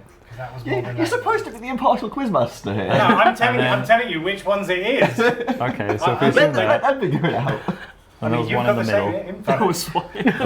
There was one in the middle. That was the Falador one. The Falador one, yeah. We had to go around and. That was the Gnome Child Cookies event, I think. And chat could be flaming me for being absolutely wrong, but we can't see it, so it doesn't matter. I'm gonna really out myself here. The only one I did was the Falador one. So. Yeah, I don't don't worry, we 2022 don't one. do your quests. I think it's probably. Same, to be honest. I think it's probably last year's one. Just. I mean, I feel like Just we have off a gut feel. the largest player count for Yeah. 2022, I think. In that case, Which I'm going to might- press you for a number as well. Oh, Number of we have to go completions. 100, Yeah. Okay, well, 140. Well, hang on. The most done event was what, 124 from the first question. Yeah, so a bit more than that. So, 140. yeah. Yeah. 140k. 140. Okay, great. Lenny, over to your team. I got nothing. I mean, again, I'm kind of leaning league time. I'm Yeah. feeling Trailblazer League. 2020? Yeah. I want to go 2020, even if we, kind of have steadily inclined since. I still think like the league's got a good boost. I So agree with should we go 2020? I'll go 2020. Yeah, who's doing a holiday event in a league? Hey, You I got mean, games to they do. know that they're about to stop the league soon enough, and they want the Fashionscape coming back in. Party hats in the league. Come on, Brian. That's true. So next thing's next. 139,999. Yeah. Okay, right. I can confirm there will be no point for the amount of completions because you are that far away. However, there will be a point for a correct answer. And the correct answer was the Christmas event of 2022. Yes! Get in! And the amount of completions for the 2022 Christmas event was 237,150. Hang on a minute. Hold up. Well, That's not what it says. that's what I've got here. I think we won. That's what I've got on here. Do we both get a point? I need a recount. Stop the count. We are not stopping the count. I'm going to go with the tablet. because that's what I've got in my hand. I do also personally agree with that. No. Mod Lady, we write the history books. No, the history is right there on screen. So about that creator Well, class. I mean, this is the one that's straight up from the CM have got access to and have given me the info from. So I'm the quiz master, and yeah, there we go. Exactly. Whatever I say, I am the host. Perfect. Thank you. I'm not liking this quiz. Can the I've next got to be question honest. please not be which of these 4 holiday events had the most completions? Well, then it just becomes a game of trying to sell it. The next round of questions are purely on guessing a time or a number based on the specific question. So, now, the next set of questions are also based on Secrets of the North. Yes. Now, there might Right be a team. little bit of bias. A little bit of an unfair advantage. Tiny amount. Okay, so the closest will win, and we will give a point to whoever is closest, but at least have an actual guess rather than be 1 point closest. We'll see how it goes. How long did the quickest completion of the quest take? And we'll go to Lily's team first. Hang on, are we talking quickest from time of release or quickest from start to end? I believe this is start to end. It doesn't state, but based on the time, I think it is. So again, whatever I say. You do the bit at the mansion. You do the bit at Khazad. He knows his quest. Then you follow the lady to the boat, and then you follow the lady to the boat, and then you go back to the thing. Okay, so if you talk us through it, You realise you're helping the other team. It's James. alright, I'm helping my team too. Yeah. I remember the quest. And you go back, yeah. Alright, give me a ballpark. I mean, are we thinking longer than an hour or less than an hour? I'm thinking the fastest time's got to be Yeah, I'm thinking between half an hour and an hour. like 40 minutes, maybe. Oh, I was thinking 14. 14. I think that's too extreme though. But Go halfway, half an hour? Sure. Yeah, let's go half an hour. We're going nice and nice and vague. Okay, and then Ed's team. How fast? We can't just go one less because he keeps punishing us for that. We're actually going to have to try and maybe Okay, well, think following the potentially. lady takes about 4 calendar years. So we have to factor that in. Cheers for that one, Ed. And presumably this will be with a guide post-release. Yeah. It just I'd says imagine the quickest completion, someone, so I suspect it would be. someone and going to the probably boss with a fight fully geared as helper. well, ready to go. Yeah. What did I Probably say, 30 aware minutes? of... 20 minutes? Yeah, 15 to 20 23 region. minutes. 22 Okay. minutes. Said with confidence. And Mod Kirby is going to kick himself because the quickest time is 14 minutes. 48. Careful. Oh, the wire! I forgot I was quiet. Oh no. Careful. Don't doubt me again. So, not are we going to have a fight between these two? Mod Kirby is later going to fight the street team. He's just fighting for sex. I'm just choosing violence from now on. Yeah, Creator Clash is a PvP event, not a PvE event. Save the violence for after. We've got a quiz to win first. We'll go with your answer next time. Okay, question 4. How long was the median completion time? Closest answer wins. Ed's team. This is out of every single player Median, who's completed the whatever that quest, means. the median Right. time. Factor in people like me who walked up to the boss completely unaware and probably took about 3 hours to actually work out what to do and get back there over and over again. Yeah. Versus And you've got a bunch of Iron Men as well. They're going to Yeah. take a while, aren't they? versus Iron Man. like And Ultimate Iron Man. True. If 14's the quickest time, we're still going to get a lot of people speeding through it. yeah. Yeah. Maybe like maybe 40 minutes. 45 to an hour, I was going to say. Yeah, I would have pushed up to an hour just to factor in like people that are going to take let's a meet lot in the middle, longer. 50 minutes. 50 minutes. That's not the 50 middle of 45 and an hour. Close enough. Close That'll enough. do. Quick maths from Ed there. On Lenny's team. So hang on, median. Median. Median. Shortest and longest divided by 2, right? Is this just in the middle of the This two guy extremes? using maths. Let's pick the number. Yeah, I don't know. He's using maths, but he Because doesn't have the the mean longest. is the actual average you divide by. That's true, I was thinking No, the so mean. it's- And the mode is the most frequently. Yeah, and the median is like Yeah, it's been The a while two since I've extremes done divided by maths. 2. no. No. The median is the Oh no. like It's a good job we 100 can't see the people chat do the right now quest. because we're just sat The there going, 50th person is the median. maths. We should just guess at this point because I don't think we're gonna figure it out. By Okay, hang on. What was their guess? 50 minutes. I feel like it's got to be. I feel like it's over Depending an on what hour. you include, I feel like it's got to be quite significantly longer. Like Yeah. you Do include you- people who start the quest, leave it for 3 days, Yeah, and then come and back. come back to it. Yeah. I mean, we can just go for an hour. Yeah. That should be enough to. Yeah. Yeah. An hour? Let's go for an hour. Okay, so I can reveal that the median completion time of Secrets of the North was 1 hour, 2 minutes, and 14 seconds. Very I close. said it was pushing an hour. Yeah, shouldn't have met I thought in it was the a middle. lot longer, but I'll take it. I'm They're surprised we're on the putting ball. That's what it finally matters. getting on the board. Woo! Even though it's not. Oh, there it is. There we go. Question 5, and this will be a closest number. Is how many completions was there for this quest? Between what dates? Up to now, I Up guess. to now, okay. At the time of this data being provided. I'm going to go Lenny's team first this time. God, I've got no idea. No idea. God, I'm so glad you guys are going first. 'Cause Ed probably knows. Just set the ballpark, please. God. If you are so far away, I will not give the point as well. I Okay, am that's being good mean. at least. That's Are we fair. thinking 6 digits? Easily. It's just where in the six digits there is a vast quantity I don't between. know if it Yeah, would it's it be got- 6 digits. It's got a lot of prereqs. Like yeah, it's not a low level quest. I think if I'd say mid 5 digits. Yeah. I think that's a good starting point. We are literally just I guessing think at this point. it's 60k, 60,000. Okay. Sure. Ed, your team. I think he's got little faith in. In If it's the quests. 6 digits, I'm going to be a little bit. Is it little faith in quests or little faith in the player base? Chat decides. I reckon it's more. I reckon it is 6 digits. There's got to be more people doing quests. Some people like quests. I mean, I love quests. They've given 60,000, so you know 60,000 if it's not far over 100,000, if it's around 80,000, then Okay, we need the to be information is of 2 days ago, but I don't think that really would have changed. My That changes lord. everything. I feel like more than holiday event, or about the same. 200k. I feel like about the same as they say. The requirements aren't 0, and people actually have to get there and do it.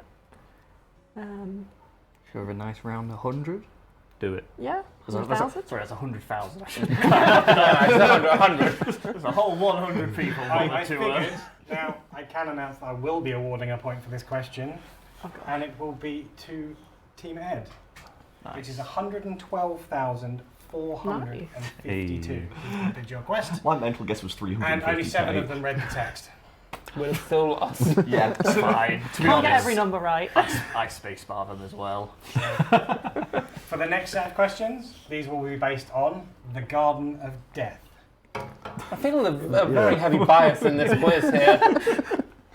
I think we've been set up. Well, you clearly picked the wrong It's like, team. can we get a category on like the Steam client, the mobile client? Do you really want No. the question of how many people are using the Steam client? That's some. It's about 2%. Okay, so the first question, question number 6.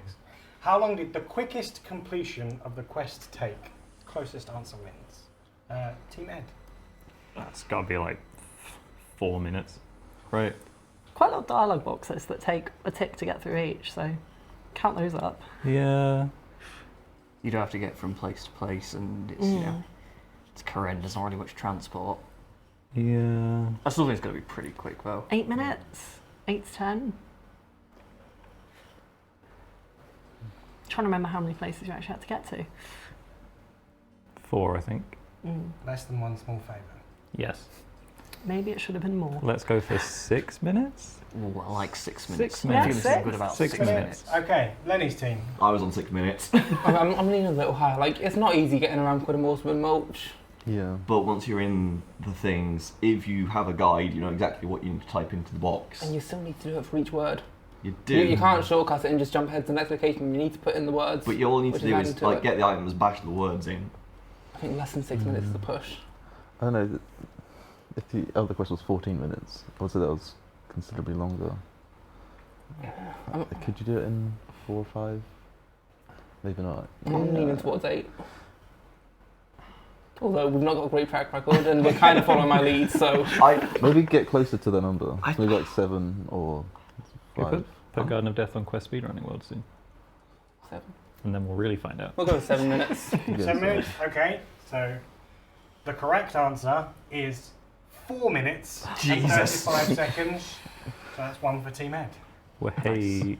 I'm not having a good time here. No. Another question, please. Funny you should ask. Oh no. Question 7. How long was the median completion time? There's a pattern here I'm noticing. 25. Yes. I feel like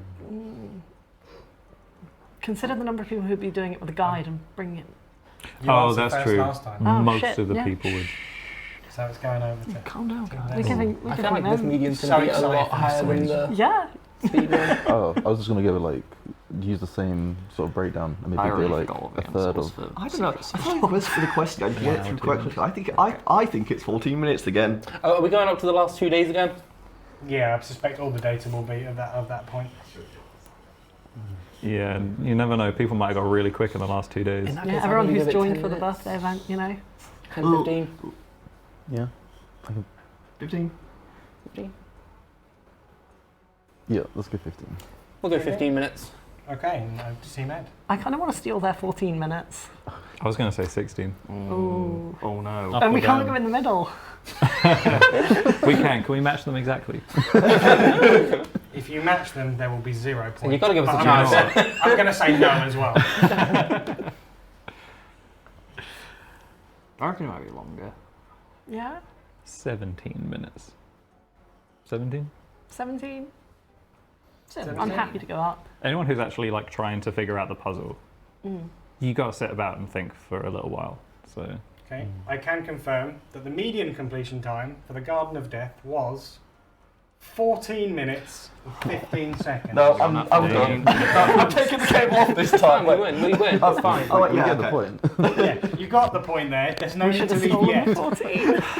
I'm not that When you bad think it's at ice, 14, we're just surely. gonna go 14. Yeah, Yeah, yeah, that's what we're learning. So from here on out, like every question. Yep. 14. And the pattern continues. Oh boy. For the Garden of Death, how many completions? 14. And Ed's team first on this one. Again, it's just like up to the last 2 days since Yep. launch. Yep. So it's Is it's it- been is out it- longer. Is it- Optimal farming training, yeah, isn't it? if it's like part of the farming progression now, then it's going to be quite a lot more than Secrets of the North, especially. Or Secrets of the North 1. 112, yeah. So like 100, 190, 180. Quite a lot. Yeah, let's go with 180. Okay, Lenny's team. 1,000. Yeah, I get that.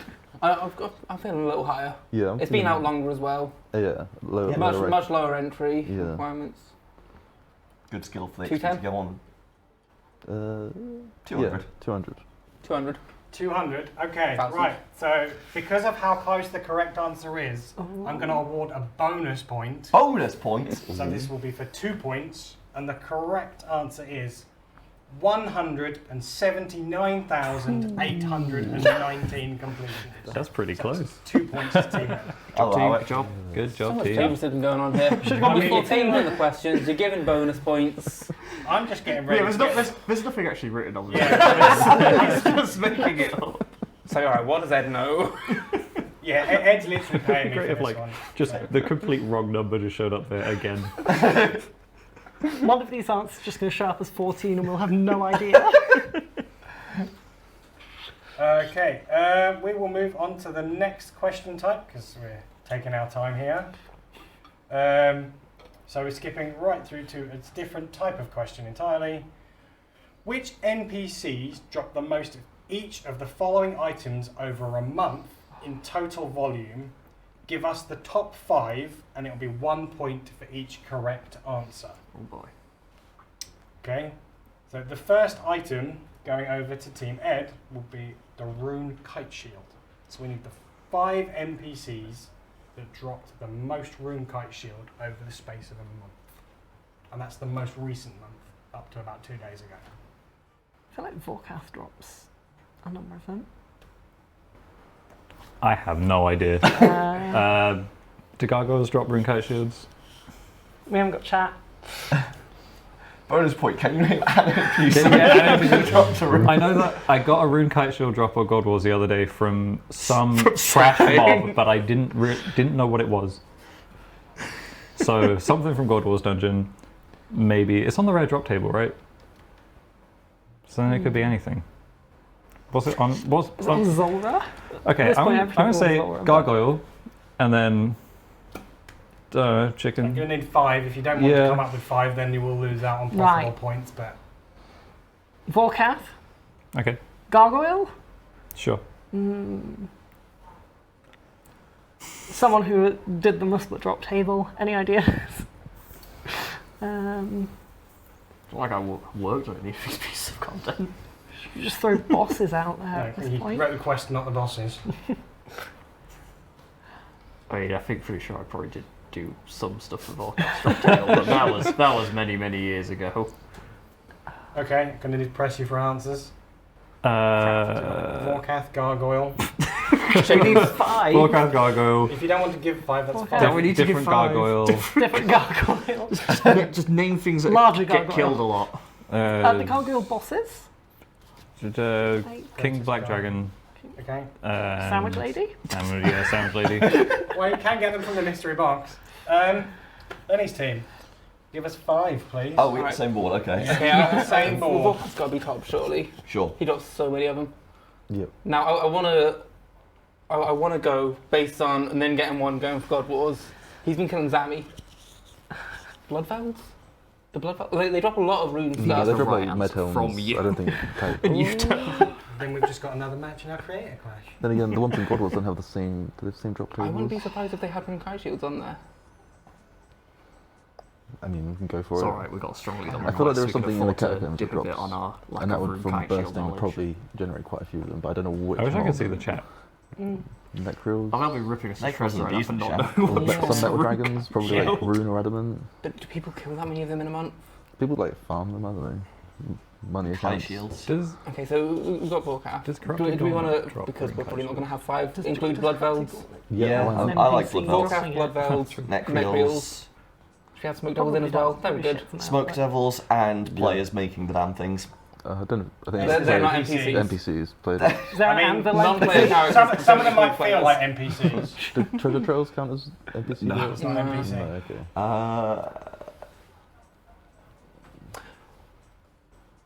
Rune Warriors and the Warriors Guild, do they use squish? Do they use shields? Just- Because they technically don't drop them, you have to use them. They don't. I think it's Would just say the they body, don't legs, and get- top helmet. count. Do they? Yeah, don't you try and be smart. That would have been the big brain answer if they did. Yeah. Yeah, I don't even think a red drop table is going to be too much of a help either because it's so rare. Gonna press you. What's just the most common sled test you can think of? We already said Smoke Devils. Jellies? Trolls. Jellies. Oh, jellies. Or, Okay. or at least the catacomb. I need version, like a maybe. countdown clock behind me just so I can hit a button. Maybe next time. Donk. So I can confirm that in first place was Vorkath with 1.6 million. Nice. Second place was the Phantom Muspa at 718k. Third place was the Revenant Orc at 680k. Oh, yeah, makes sense. Fourth place was the Revenant Demon at 245k. And fifth was the Firewatch Sentinel at 231k. Wow. Do we have data on what came in 14th? Or what dropped 14 rotations? So New drop table balancing just dropped. there will be, so there is 4 other items that we're going to go through. Oh, And God. because there is 4, I'm going to jump. One team will get one item, one team will get the other, just to speed up a little bit, because I'm sure someone behind the scenes might be screaming at the time. Okay, so for Lenny's team, his item is the Dragon Spear. That's just red drop table, right? That is Yeah. just the red drop table as far as I'm aware. So what is the most commonly killed monster with the red drop table? Gorax. Why are you trying to help them? I don't know, I could look. No, there's some like Thousands of weird them. niche trivia about Gorax that they hit the rare drop table but don't. That's not the rare drop table. Is it That's not? gem that's drop the table. gem drop table. Fun fact. Far too many hours Yeah, there. if they do drop like half shields, How do they hit it a bit, maybe they drop a lot of dragon spears. I mean, based on sheer quantity, Vorkath has a red drop table, right? Sure. Yeah. I mean, people kill a lot of Vorkath. Yeah. Okay, let's go Vorkath. Some kind of demons. Vorkath, Revenant. Honestly, like not bad. What kind of demon gets killed most? Graces? Abyssal demons. What Abyssals do? I don't know, people maybe not abyssal demons, maybe do people call grey demons? I don't know. I am really showing a lack of... Yeah. Press you for answers, please. Vorkath, Greater demons, Abyssal demons, Revorcs. Revenant Orcs, and Gargoyles. Gargoyles. Okay, so I can confirm that there was 1 point. Woo! Was it Vorkath? First up, well, yeah, the point you got was Abyssal Demons. Nice. I forgot we could do those in any order. Wow. First place was Brutal Black Dragons with 5.6k. Sure. Second was Lisbon Shamans. Fourth was Mutated Blood Velds, and fifth was Fire Giants. Now Blood Velds are there. To those 3,800 Lisbon Shamans that drop Dragon Spears, you get an oof from me. Okay, the next item for Team Ed is the Palm Tree Seed. I hate this game. Okay, what? Everything drops seeds. What drops high tier seeds though? Kurasks? Like, yeah, high level Slayer monsters and bosses generally. I don't think I've had a palm seed from like a cave crawler. Okay. The third answer in this question is a little bit of a cheat. So. Oh, Hesperbury. I don't think you'll get it, but. Yeah. Oh, what? No hints here. Yeah. No hints allowed. We're not going to get it. It's fixed against you. Okay, Hespori. They need all the help they can just, get, Ed. Wait, does Hesperbury even count? Because you dig it up. It's an NPC technically, so I'd say it would count. Hespori. Kurasks. Necrils don't drop tree seeds, do they? Oh, maybe they do. Negrils. Phantom Musper. Yeah, get some bosses in there. Some bosses drop them. Zolra? Pretty sure Zolra. Yeah, Zolra, why not? I'm going to need 5. Can you confirm those 5, please? No, I've forgotten them. You said Phantom Musper, Zolra. Necrials. Kurasks. What was your other one? Hespori. I've actually been putting up the correct answers as you've been saying them, so. Oh. There we go. You got 2. Yeah. So in third place was Verzik. Makes sense. Yeah. Fourth place was the Calphite Queen. And fifth place was Demonic Gorillas. I need to start doing some of this content. Why are you playing the video game? What Lenny's team?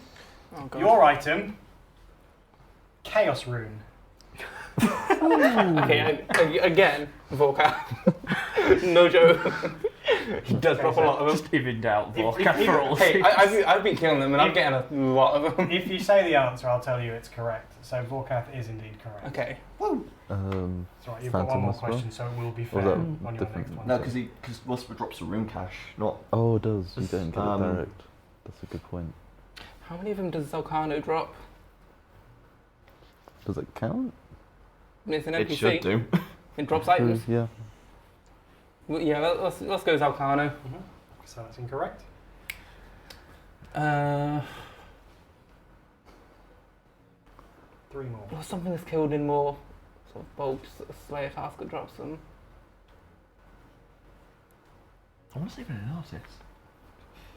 I mean, you should know. Yeah, I should know. I just don't know. I know it drops them. I don't know if the quantity is going to be enough. That's the problem. Yeah. It's probably been getting killed a lot lately. Over an entire month. When was the month? Is it the most recent month? It'd be a month up to 2 days ago. Or is it just natures they drop in bulk? Potentially. I mean, I don't have any other ideas. So. One minute artist, please. It's got to be some. Fuck! So we got 2 more. Excuse you. Sorry. We got 2 more. Yeah, Anything we're going to have a colon killed D, very. or a D colon, which way it is. Either someone's happy or not angry about that. 2 more. Just Chaos Druids. Chaos Druids? Do they drop that many? I feel like they've got chaos in the name. They drop Thematically, they drop herbs, mostly. I think they might drop like 1 or 2. They don't drop that many runes. Yeah. It's, Not very good druids, are they? no. It just drops a lot of runes. They can stack. Maybe one of them. Someone I have drops a to lot. press you for answers. Ah! I mean, let's just start saying Catacomb creatures, aren't they? They probably drop runes. Anku. Sure. Anku. That's Correct. a pretty valid One guess, more. yeah. Another Catacomb. Yeah.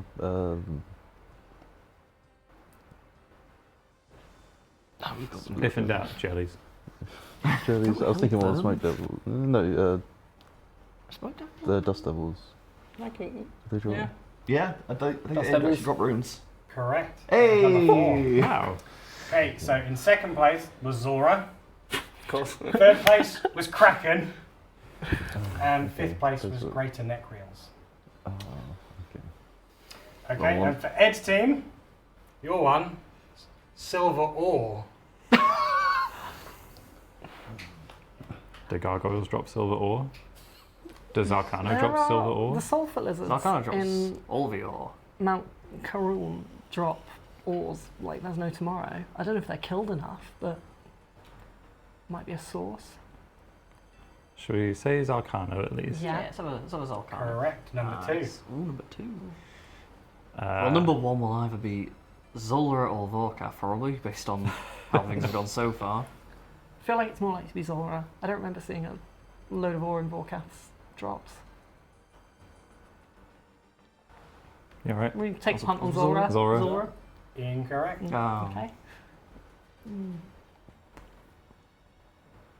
Gargoyles again?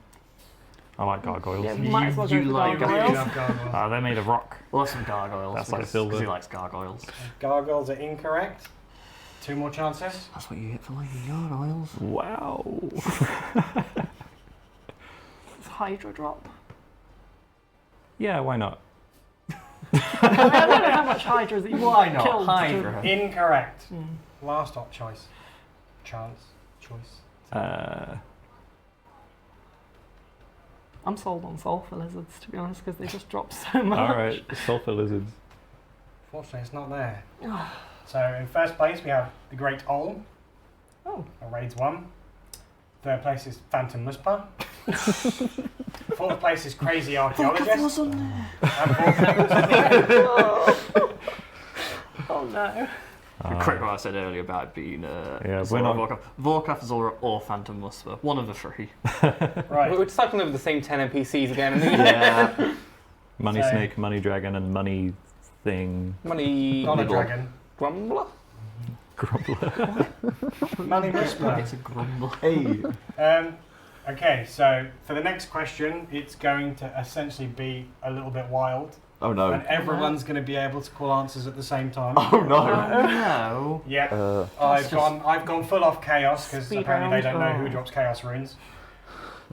So, excluding bones and coins, what 5 items are the most commonly dropped in terms of volume? This is from any NPC between January the 19th and February the 19th. Feathers. Go. Incorrect. Damn Air it. runes. Fire runes. Chaos. Yep, 1 point for Ed. 2 points for Team Ed. List all the Hell runes, yeah. quick. Nature runes. Earth runes. Water runes. Water runes. Iron ore. Coal. Big bones. To be fair, it probably actually is more runes. Dragon What runes bones. have we already said? Wait, no, No, excluding bones bones. do not count. Do we say Big Earth bones. rune? I said earth rune. I've loaded Oh, what runes. sorry. That's Mind the problem. rune. Clue scrolls.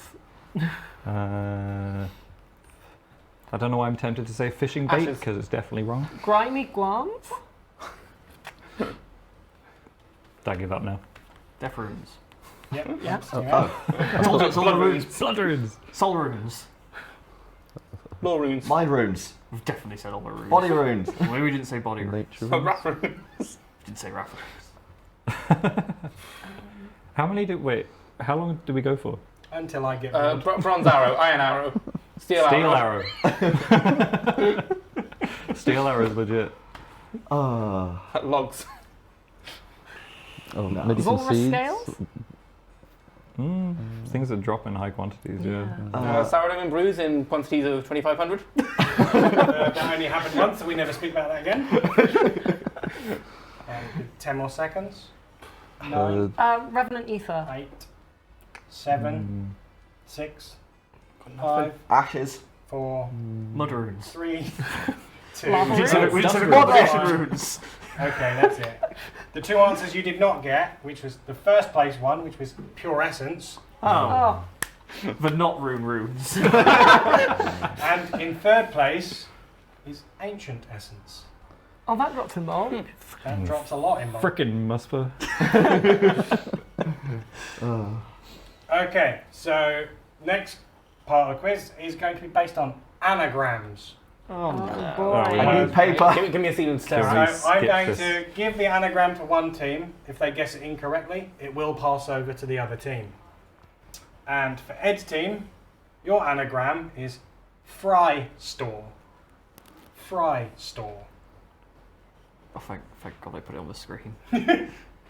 I thought that said answer for a second. Do you know, like, any idea what we're anagramming for? I'm sure it's at least They something game are related. Yeah, they are game related. But we don't know if it's, an anagram. NPC or an object or... Okay. No. Forestry. Correct. Nice. What? Ah, You're insane. It's quite good, actually. For Team Lenny, it's Goads Try. I repeat, Goads Try. That's good enough. Hold. They're all upcoming updates. Bounty Hunter. It's not your team.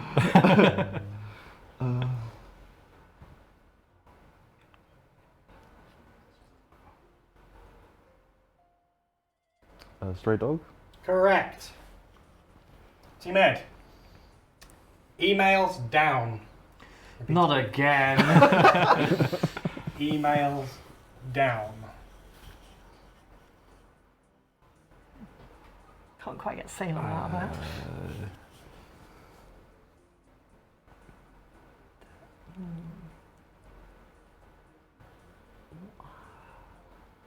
This is thrilling for the audience, right? Yeah, I was going to say, this is good content. It's like I need a quiz theme just to play in the background. Go on, tag me in. Oh, now we have to get it right. He knows what it is.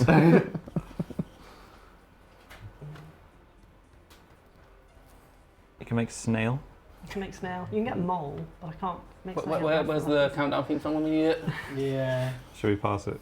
No, don't do it. I'm really ready to pass You said it's snail something. 5. We're close. I made the rules. Come on now, come on. I made the rules. You lose points. Snails? Choose. 5. Snail woad. Yeah. Woodem. 5, 4. We just go with emails down, to be honest. Yeah, emails down. 1. And over to Team Lenny. Wise old man. Correct. I was going to say that. Now, for the next Yeah, I'm team. sure you were. The next anagram is 4 in. That's spelled F-O-R-E, in, with 2 N's. 4 in.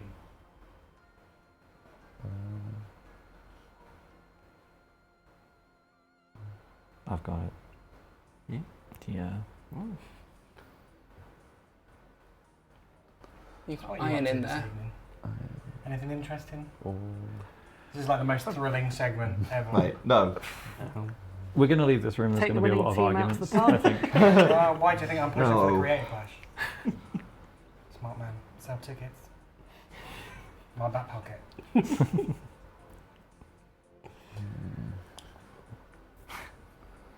It's 7 letters. How hard can it be? Oh no. Got on fire with 2 N's. 5. Oh, they had so much longer. Yeah, calm down. They got so much fewer letters. 2. The emails were down. We can get the time. On fire. On fire with 2 N's. To Ed's team. Inferno, Correct. which is on fire. Yeah, well, we had it. You also didn't have it. Yeah, we also did. We definitely didn't have Lenny, it. you never had it. Come on. Give me To something. Ed's team, the next anagram is Elders Wins. Elders Wins.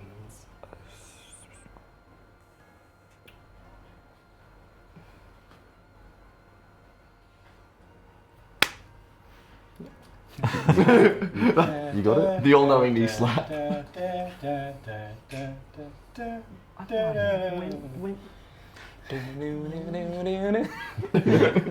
Nerds. Yeah. Nerds. Wise nerds. And then an extra L. Wise nerds. L. That's I didn't realise we have an NPC called Wise L Nerds. I have it. Yeah. I think all three of us do now. Yeah. Pressure's on. Did you not get the all-knowing last? We need to catch up. Have we got swindlers in the game? I can't remember. Do we I feel have like- swindlers? 5, 4, Swindlers. 3.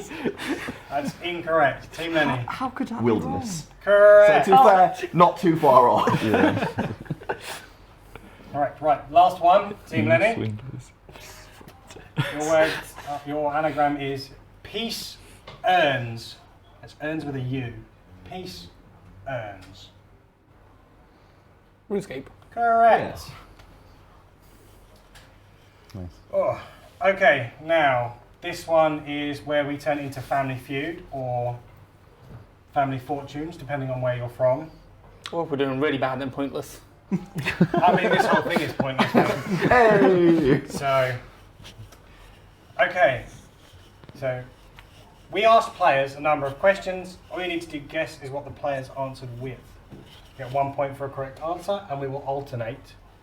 When I get when I get 2 incorrect answers from each team, that's it. Okay. Name something a player would bring on a PK trip. Team Ed. Spade. Correct.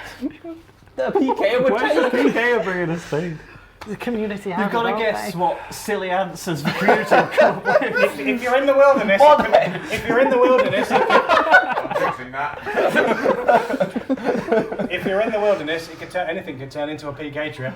All you have to do is punch someone. Create a punch.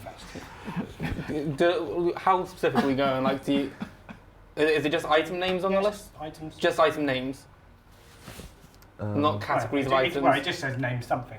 But yeah, from what the answers. Something consumable. I was thinking AGS. Oh. I was leaning on food. Yeah, I was thinking potion. Potion. What food do people use? People use crab ones. Yeah. Crab ones. Crab ones.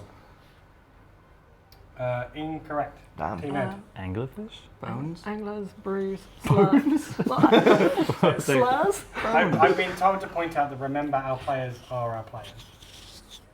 I don't know what that means. Bones is both. Bones are mean because they die and they drop their bones, but also bones for the salter. So, bones? But on a PK trip? You're not going to the Chaos Altar with bones to PK people. You're not actually taking a spade either. The answers are That's meaningless. true. Yeah, go on, bones. Incorrect. Team Lenny. Friends. I'm still feeling the AGS. Yeah. Sure. AGS. Correct. Team Ed. I quite liked friends. Friends or clanmates? What do we think? Is that really a something? To That's some a question people, I'm not qualified to answer. some people think their friends are something. You can be anything you want to be right now. This is a mess. Thank you. I'm one click teleport. Anglerfish? Oh, yeah. House tab? No, Glory Seed Pod. Grand Seed Pod. Seed Pod. Seed Pod. Seed Pod. Incorrect. Team Lenny. I'm thinking sourdough and More brews. memes. Something serious. Yeah, Sour Bruce. Correct. Back to Mod Lenny's team because you had 2 incorrect answers. Ooh. Mod Ed. Super Sorry, restores. back to Team Lenny. No, it was in Mod Ed. Was there? No. That was a joke earlier. You missed it. Too late. Super restores. Yeah. Super restores. Incorrect. The other 2 answers are teleblock runes. Ah. Is that a You did ask single for light? categories. I said categories. Oh. And ice barrage runes or barrage. Oh. Yeah. Of course. Forehead. Yeah. Makes sense. Spade was the only. Okay. Who got points on that? Ed's team got 1. Lenny's team got 2. And you. Bridging that gap. Okay. God, So they're again, quite we close. asked the players. And what's a popular place to bank stand? Team Lenny first. Grand Exchange. Grand Exchange. Grand Exchange. Correct. Team Ed. Crafting? Varrock. North, east, west. Yeah, Varric West Varrock Bank. West Bank. Correct. Team Lenny. I'd say maybe Castle Moors. Yes. Castle Wars. Yeah. Incorrect. Team Ed. I mean, I know that I put the Fossil Island Sea Bank. But You're the only one. down. This the answers for your own team. Yeah. I'm not the right person to answer this question. I think Crafting Guild is actually. Yeah, quite Crafting Guild Guild. probably.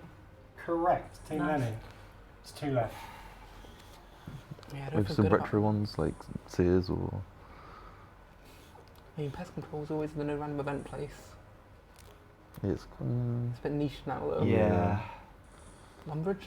I was feeling Yes, Lumbridge, it's yeah. Lumbridge. Do we need to specify, Lumbridge? Do we Oh, need to stop Colorado, for yeah, Lumbridge Colorado basement? Well, they had to specify West Bank. Yeah, Cool. So The Lumbridge Cullen basement. Romancers. Yeah. Yeah. Well, Lumbridge basement, Cullen Romancers. chest. Incorrect. Lenny's team is out. Not Ed. I think you've still got 2 lives as well. Okay, so lives. Yeah. I assume the answer So is just, 2 answers just left. from the survey. My favourite banker is the guy in Piscatoris who's also a general store. But that's not going to be the answer. Arnheim or whatever. Yeah, whatever his face is. I mean, I feel like We didn't ask the players what was Modmin's favourite bank. I feel like maybe enough people might have just said the bank. To be honest. Should we do I mean- Lumbridge, the top of Lumbridge Yeah, top Castle? of Lumbridge. Incorrect. And One more Edgeville. option. Yeah, Edgeville. It's your team, Mod Ed. Edville.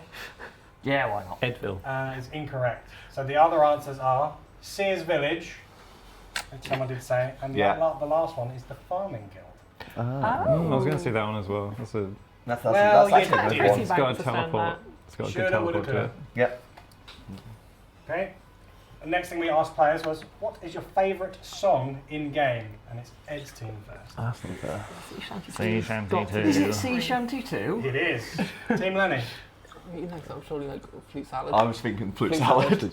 Correct. Is Team it Ed. normal flute salad or flute salad? But really loud. Bass boosted flute salad. Autumn Voyage is my favourite. I feel like Harmony probably be on there. Yeah. Yeah, Harmony. Correct. Team Lenny. Inferno. 2 left. I mean, a couple of years ago I would have said Monkey Badness, but I don't feel confident I mean, anymore. I would say thinking Country medieval. Jig, but no one really likes Which one's Country Jig apart from Monkey me. Jig's not bad. Oh, Yeah, that's a, oh, I don't know Or about Adventure. I think it's anything around Lumbridge really. What's the menu one? Which one are we? I like medieval for it. Medieval. Incorrect. Team Ed. Escape Main. Incorrect. Team Lenny. I still want to say Inferno. I think Maybe like Ed's team has Autumn run out of Voyage? lives. Autumn Voyage. Oh, I thought we had one left. Yeah, I mean, Yeah, Sea let's Shanty go. You have got one hardly- left. we go an Autumn Voyage. Autumn Voyage. Correct. Last one. That's Team the Ed. one I was going to There's say. one left. Probably not a Lumbridge track.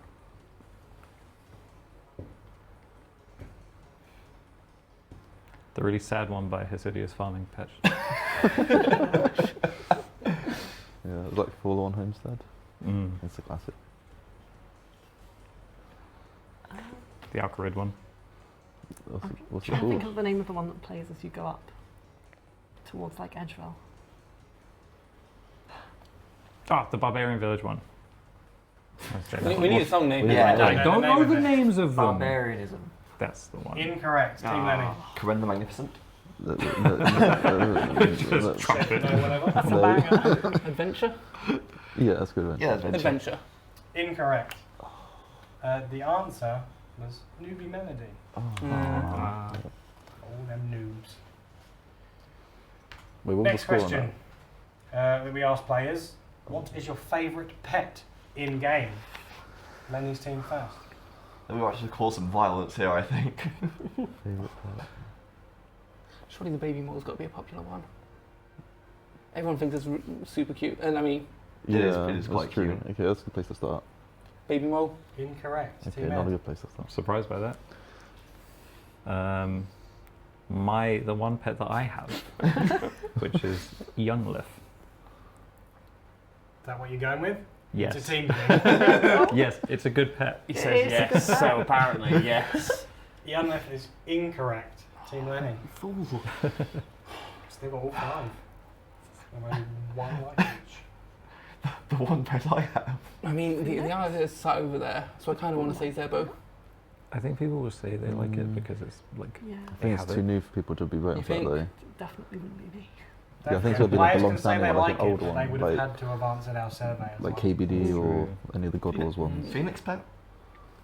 Oh, Sculling Pets. Heron. I mean, I personally did hate win. Heron. The Heron won. The Heron won. Dead Man. Oh, yeah, tiny True, it did win Dead Man. Quite a few things won Dead Man. Yeah. Apparently, so. Just I like Heron. Okay, let's I go. mean, we're going Heron, I think. Incorrect. Team Ed. Should we go Phoenix or Tiny Okay, Temper? Let's go. Phoenix, Tiny Temper. I feel like Chimican's Guardian, possibly. Ooh, very cool. Because that pet. one's just so sick. What if it's just cat? What? Cat. Cat. No. Cat, Hellcat, Kitten, Wiley, Cat. Hellcat. Cat.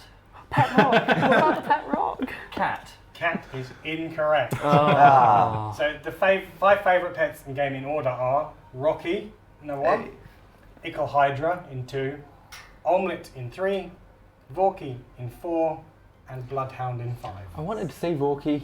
Well, just because didn't. we've been saying Yes, Vorkap all the time. Okay, and to the next question. Given we're close, I'm going to finish the last two questions out, if that's okay. What's Bea? Cool. Perfect. We have to get both of these right. So these are the same things. We're still on the Family Feud section. Name an NPC you would want to be friends with. I think we'll have to Lenny first on this one. An NPC you would want to be friends with. Gnome Child? That seems like the obvious answer, yeah. Yeah. Gnome Child. Incorrect. Team Ed. Well, I'm down bad for Jad, so. They're gonna say. They're gonna say like Sandwich Lady, Sandwich Lady. Neve, They don't want to be friends. Konar. Neve would be a good one. It does say, it says best friends. Best friend. They don't want to be in the friend zone. Oh no. Different priorities for different people. RuneScape is not that kind of fancy game, I'm sorry. Bob the If you want Cat? it to be. Nah. We're You're only friends 10. with Bob the Not Cat? old enough to be that kind of Oh God, Should we- that's taking a turn. Right, answers please.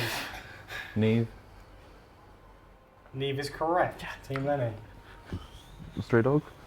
Man's best friend. That's a great answer. I don't think the players would have gone with it. No, I don't know. I don't think they're quite that on the ball when it comes to this survey. Are you saying our players aren't on the ball? How It- rude. To say dog best friend. Everyone I mean- loves dogs. I mean, if you agree with Mod Lenny, say it in the chat. I do love If dogs. you don't, And- put a sad face. No, I mean, the thing is, I can't see the chat to know if they're. Yeah, neither can I, but I'm telling you, there's a sad face. Oh man. I mean, I've got two other thoughts. Yeah. A Oh, wise old man That's what I was on. and my arm. okay. Who they want to make friends with. Okay, I'm wise old don't- man. Don't- Wise old man. I'm not going to go there. It's the name of the quest. I know. Wise old man. Wise old man. Wise old man. Correct. Yay. What about Zanuck or someone? Do people like Zanuck? Yeah. Do people do enough quests without space barring to like Zanuck? I still think Bob the Cat. Bob the Cat? Bob the Cat, yeah. Correct. Yo. Team Lenny, there is. So about that stray dog. Yeah. If Bob's up there, I'm bringing the dog back to the table. I'll go for it. I'll take the stray dog. That is incorrect. Ah. Over to Team Ed, and you still have two Okay. guesses. We got two. Lay her I out. mean, Uh, kind of want to throw Jad in there because we've got yeah, got Jan. lives. Yeah, Yeah, what wait, are you doing what was- here? what was he his- is not here, I'm afraid. What was his original name? King. Lord Magma. Yeah, Lord Magnus. Lord Magnus. Hmm. So you've got one guess Right. left. One more guess. I mean, Two answers. have we guessed Sandwich Lady? Like, Not to be, they also number 2 has also been announced. So we've got 3 and 4 left. Yeah, go on. Sandwich Sandwich Lady. Lady. Players do not want to be friends with the Sandwich Lady. Well, that's Clearly just want, horrible. Clearly they want to be more. Okay, right, and this is the last question of the quiz. Wait, what's the last Yeah, one? who's the Oh, other one? okay, yeah, sorry. In third place was the Drunken Dwarf, Yeah, classic. Yeah. and in fourth place was Duradel. Oh, Oh. yeah, Slay Masters, I guess. So we have one more question, so we still need that chat hidden. I see a lot of pro Okay, Zanuck. we'll go for the last one. Hattiest Oh boy, Kazatas. here we go. Okay, so we asked players, what item would you expect a cute noob to wear? And it will not include anything in the update this week. Full bronze? Wait, Oh, it's not a Oh, single single I item. was- who's Item. who's I starting can it? Team Ed. Okay. Never mind. I can Bronze confirm it silver is just a bar, singular plate item. body. Yeah, bronze plate body. I love everyone saying obby cape and D-mid. I was thinking obby cape. No. Combat bracelet. No, we're not going the combat bracelet obby cape D-mid route. Like cute noob is someone who hasn't even, they don't know where the grand exchange is yet. Just saying you like your cute noobs super uwu. Chef hat. No, not chef hat. Bronze scimitar? Bronze scimitar? Yeah. Wooden shield. Bronze scimitar. Incorrect. Team Lenny. I'm liking the wooden shield. I'm liking the bronze full helm. I was liking red cape. You don't come out of Tutorial Island with bronze full helm. Don't come out of Tutorial Island with bronze full helm. Bronze bed then. Wait, is that what you're I- going? I Oh was no, saying wind wood shield. shield. Yeah, Are wind people shield off or Tutorial bronze Island shield. necessarily cute noob? Quite frequently. I think they're just like Bob from the act shop. Oh, I've got so many ideas for it. Well, I don't want need to give one them a right now. What about some like the free Dango stuff? That's too far out of the way. Yeah. I want to go wooden shield. I'm feeling wooden You go shield. Wooden shield. Incorrect. Damn. To Team Ed. Bronze square shield. No, I There's think- goblins dropping. I think we've got to go up. I think Yeah. we've got to go up. We gotta Like, go we're on going- cabbage we're cape? We're going with two newbie stuff. Like people clearly have a different definition of cute noob. I feel like every cute noob related thing I see, it's like rune skin, like rune full helm, and then that kind of like early game but not quite brand new kind of Yeah, look. like rainbow boots maybe. I reckon a lot of Yeah. dragon stuff because you assume dragon's going to be good and a lot of it Uh, isn't. Dragon chain Dragon's body members maybe, though. or dragon plate like. A cute noob is definitely free to play. I don't know if they are. I don't know, Dragon Med helm. Oh, Correct. Wow, Wow. okay. I'm thinking Dragon Long. Ed taking charge. First one as well. It's a newbie version. There's no reason to use it. Yeah. Yeah. Dragon long. Correct. Should we go See, I like- told you, Oh, just should we go like dragon obby stuff cape? that you Obby think's cape. I've got good. the image in my Yeah. head now. Yeah. My image is still lost somewhere. Obsidian cape. Wait. What? Wait. Unless they're out, it's back to them. It's Yeah, it should be Ed's after. team. Yeah. Sorry. Obsidian. Obsidian cape is incorrect. Oh. So I still want to say bronze full helm. I'm torn between a rune plate body and a granite plate body. Yeah, I was thinking granite, but Is it a risky one? So number 4 was answered correctly by Team Blue, Mod Spear as well. I missed that I'm one. thinking granite because it's got that classic. Yeah, that's that It's, basically that it's the image. real Yeah. like champion. Yeah. Granite plate body. Correct. Wow. Team That Ed. surprises me. We had 2 incorrect guesses already, didn't we? Yeah, I think we're out. I'll take another one. Thank you for being honest. Do I get a point for that? Yeah, point Back for to us? honesty. Yeah, back to Team Lenny then. Obby shield. I was thinking 2 items left and you've got 1 guess. Ooh. They might catch us on this. Yes. No, I was thinking amulet, like, but then again, those could be. I was thinking before about an amulet of accuracy. Yeah. I think you missed the point on Team Blue as well, Mod Spear, so if they do actually get But I feel like we're building up a different image here. Yeah, maybe go with the obby shield. I think that's Obby safer. shield. And then Yeah, But then that's again, actually have yeah. to Obsidian shield or Tox Cat something. That is incorrect. Alright. So the last 2 items that cute noobs wear, according to our players, are a rune full helm. Said it. You can't wear that and a dragon med helm. I You don't have to be wearing them all at the same time. Fancy boots. Why And did I fancy not say boots. that? Yeah. No, we could have swapped that. Because I mean, fancy boots are like, I don't know why, I feel like they have some high level prestige and they're actually useful for a while. And unfortunately, that brings the end of our quiz. Sad Well, for the chat to have to witness all of that. This didn't work out how I was hoping. Yeah. I've got to be honest. I did predict we'd lose, so I think I've won technically. Well, I don't know, you lost. You lost. you can be the winner of the losers, but you're still a loser. There you go, the winner of the I'm lose. not happy with it. I've got to be honest. Should've I done- was should've scared to done take head better. down. I'm sorry, Lenny, but unfortunately, I didn't ask. So, I'd like to thank both teams for taking part in today's quiz. I'd like to thank the chat for putting up with it, even though we couldn't see it for half the time. I'm now questioning my sanity on whether I should ever do one of these again. And if you'd like us to do them more, please say so. So, yeah, we are getting ready to hand over to our birthday event playthrough, which I believe we are jumping back over to. No? Photo break. we're going to a break. Okay, apparently I don't know what's going on either. So I just need to move around the set. And I've tried that and got caught on a cable. Yeah, please don't do it. Anyway, thank you very much. Thanks to the teams, Team Ed and Team Lenny. And we'll see you in a few minutes. See ya. See you.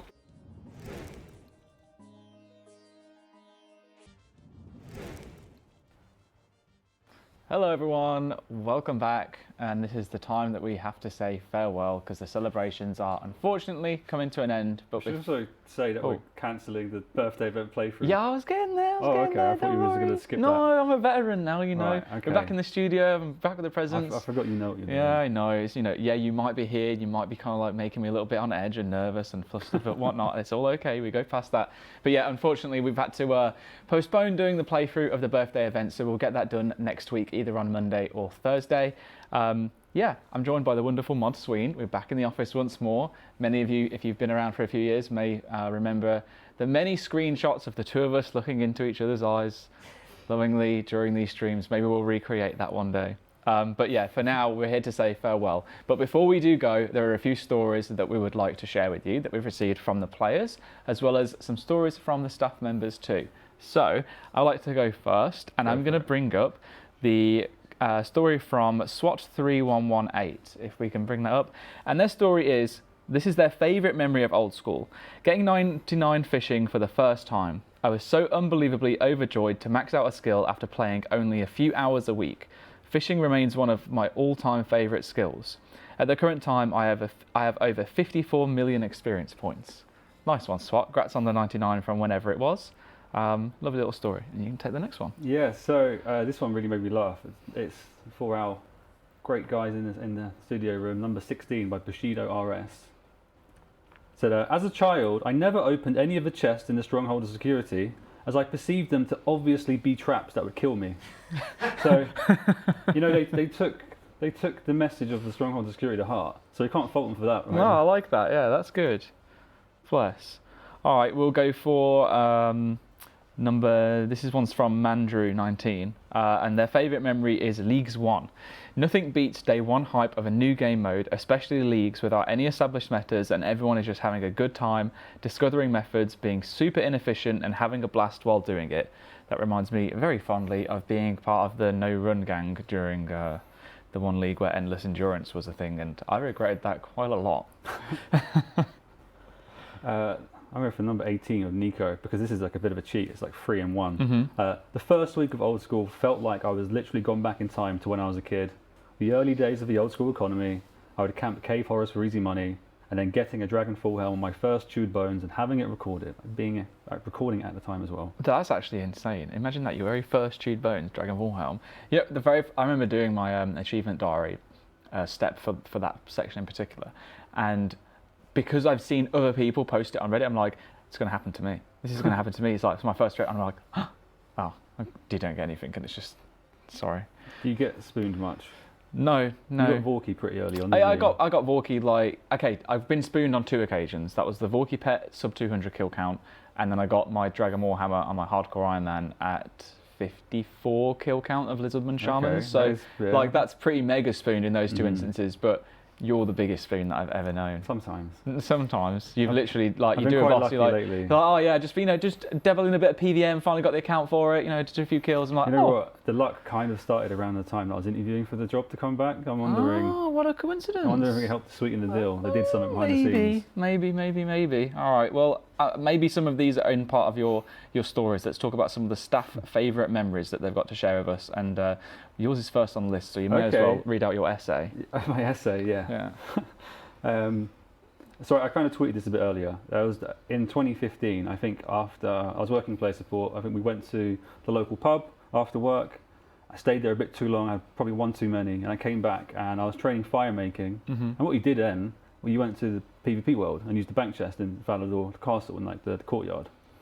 And I can't really remember the intricate details of how I fell for it, but I got lured with my cash stack because I looked away. I was also watching Netflix whilst I had a couple of beers in me, and I looked back and I was being ice barrage. I was trying to drop my money, but I had the high value warning on. Oh no. So I was trying to drop and it was like, do you want to drop this? I'm like, yeah, I do want to drop it, but I keep getting ice barraged and I lost it. And I came to work the next day, I was like, Should we? And then suddenly, oh, okay, I think we need to up our anti-luring Technically, efforts. I didn't do anything about it because it was me being really silly. Mhm. I learned a lesson. Okay, good. Don't drink and skate. Don't drink and skate. That's what I learned. And watch Netflix at the same time. Yeah, don't do all of that. And then the rest of my essay, I'll be really quick. So I voted for Old School's return, and I played during the first few days quite a lot. But then I stopped playing because I was at uni and I was quite busy. But in the first few days, my plan, because you're going into a fresh economy, it was awesome. I was going to like corner the potion market, and to do that, I was going to steal tons of seeds from master farmers and then grow them, and then use the herbs to make potions and stuff. But I didn't do that. I came back. I remembered the name of the account I made, and a couple of years ago I looked at it, and I think I hit around like 90 thieving in those few days, and I had like 15 mil at like a 2019 rate, so adjusted for inflation, like 15 mil worth of Ranards just sitting there. I was like, damn, I could have been somebody, you know. You probably could have, yeah. You know, you could have been maybe the seed owner. And then, so when I started playing again, which was around the time I applied for Jagex in like June 2015, I can't remember how, but I found a lot of my old friends and my clanmates, and somehow I managed to remember the address and password of the Ventrilo server. Literally, I just remembered the sequence of numbers, and it worked. And we hadn't been paying for it for like 6 years, but it was still active. Oh, wow. So we jumped into that, and I've got to say, that first kind of call over event with people I haven't spoken to in 6 years, I think I was shaking, I was like tears in my eyes, like hearing their voices for the first time, my old clanmates, was amazing. That's really sweet. I miss the Ventrilo sounds of like joining and disconnecting horrible, into servers. Yeah. Yeah, and people would do it, they spam join to make you like rage. So bad. And then my last one, you'll be pleased to know, because I've been rambling a little bit. I was at the GE, and I saw someone's RuneScape name, and it was the nickname of one of my childhood friends, and I'm talking like middle school friend. I was like, it's quite unusual. So a bit creepy in hindsight, but I PM'd him, the PMs are open, with what I thought his first name was, and he freaked out. It was him. And since then, we've kind of stayed in touch. It's like really good. Understandably so, you would freak out. You're like, what the I've hell? been doxxed, I'm being hacked or something, yeah. It's like, follow me to the wilderness ditch, or else. Brilliant. That's really sweet then. You say you're still now in regular contact. Awesome. You'll probably watch this. Oh, wow. Well, hello out there to Sween's friend from primary school. Yeah. Amazing. Okay, well, let's go on to some others in terms of the staff memories. I think I'll just say mine like really quickly. I think for me it probably was when I got Vorky, because I got it. I was like streaming. I had a really good cool community that was like of lovely players that were joining me at the time that would completely rip me apart every time anything happened and embarrass the hell out of me. But it was always good times. And all your geezers. Yeah, the geezers. These are geezers. You know who you are. Yeah, and just getting that was honestly amazing. I've got so many though that aren't just game experiences, but like I loved the first time that I played Dead Man. I took a week off work and just no life the hell out of it. It was great, but then I got absolutely decimated by the people who were sweating it out. And then outside of gameplay, it was being able to experience the first Dead Man as a commentator, caster, kind of like host.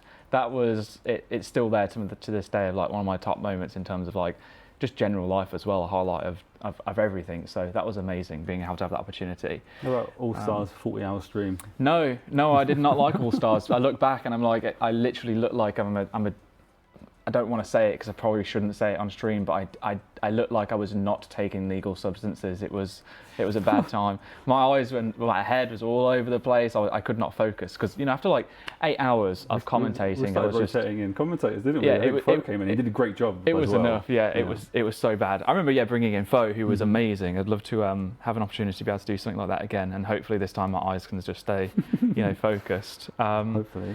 But yeah, we have a few others from the rest of the staff members that we've managed to get a hold of. So I'll go and then we just do like one and the other if that's cool. We'll race through and we'll then go home. So for Mod Rock, it was maxing on stream where various streamers in the community legit ended their stream or basically stopped to come to my maxing party and get their communities to also say grats, smiley face.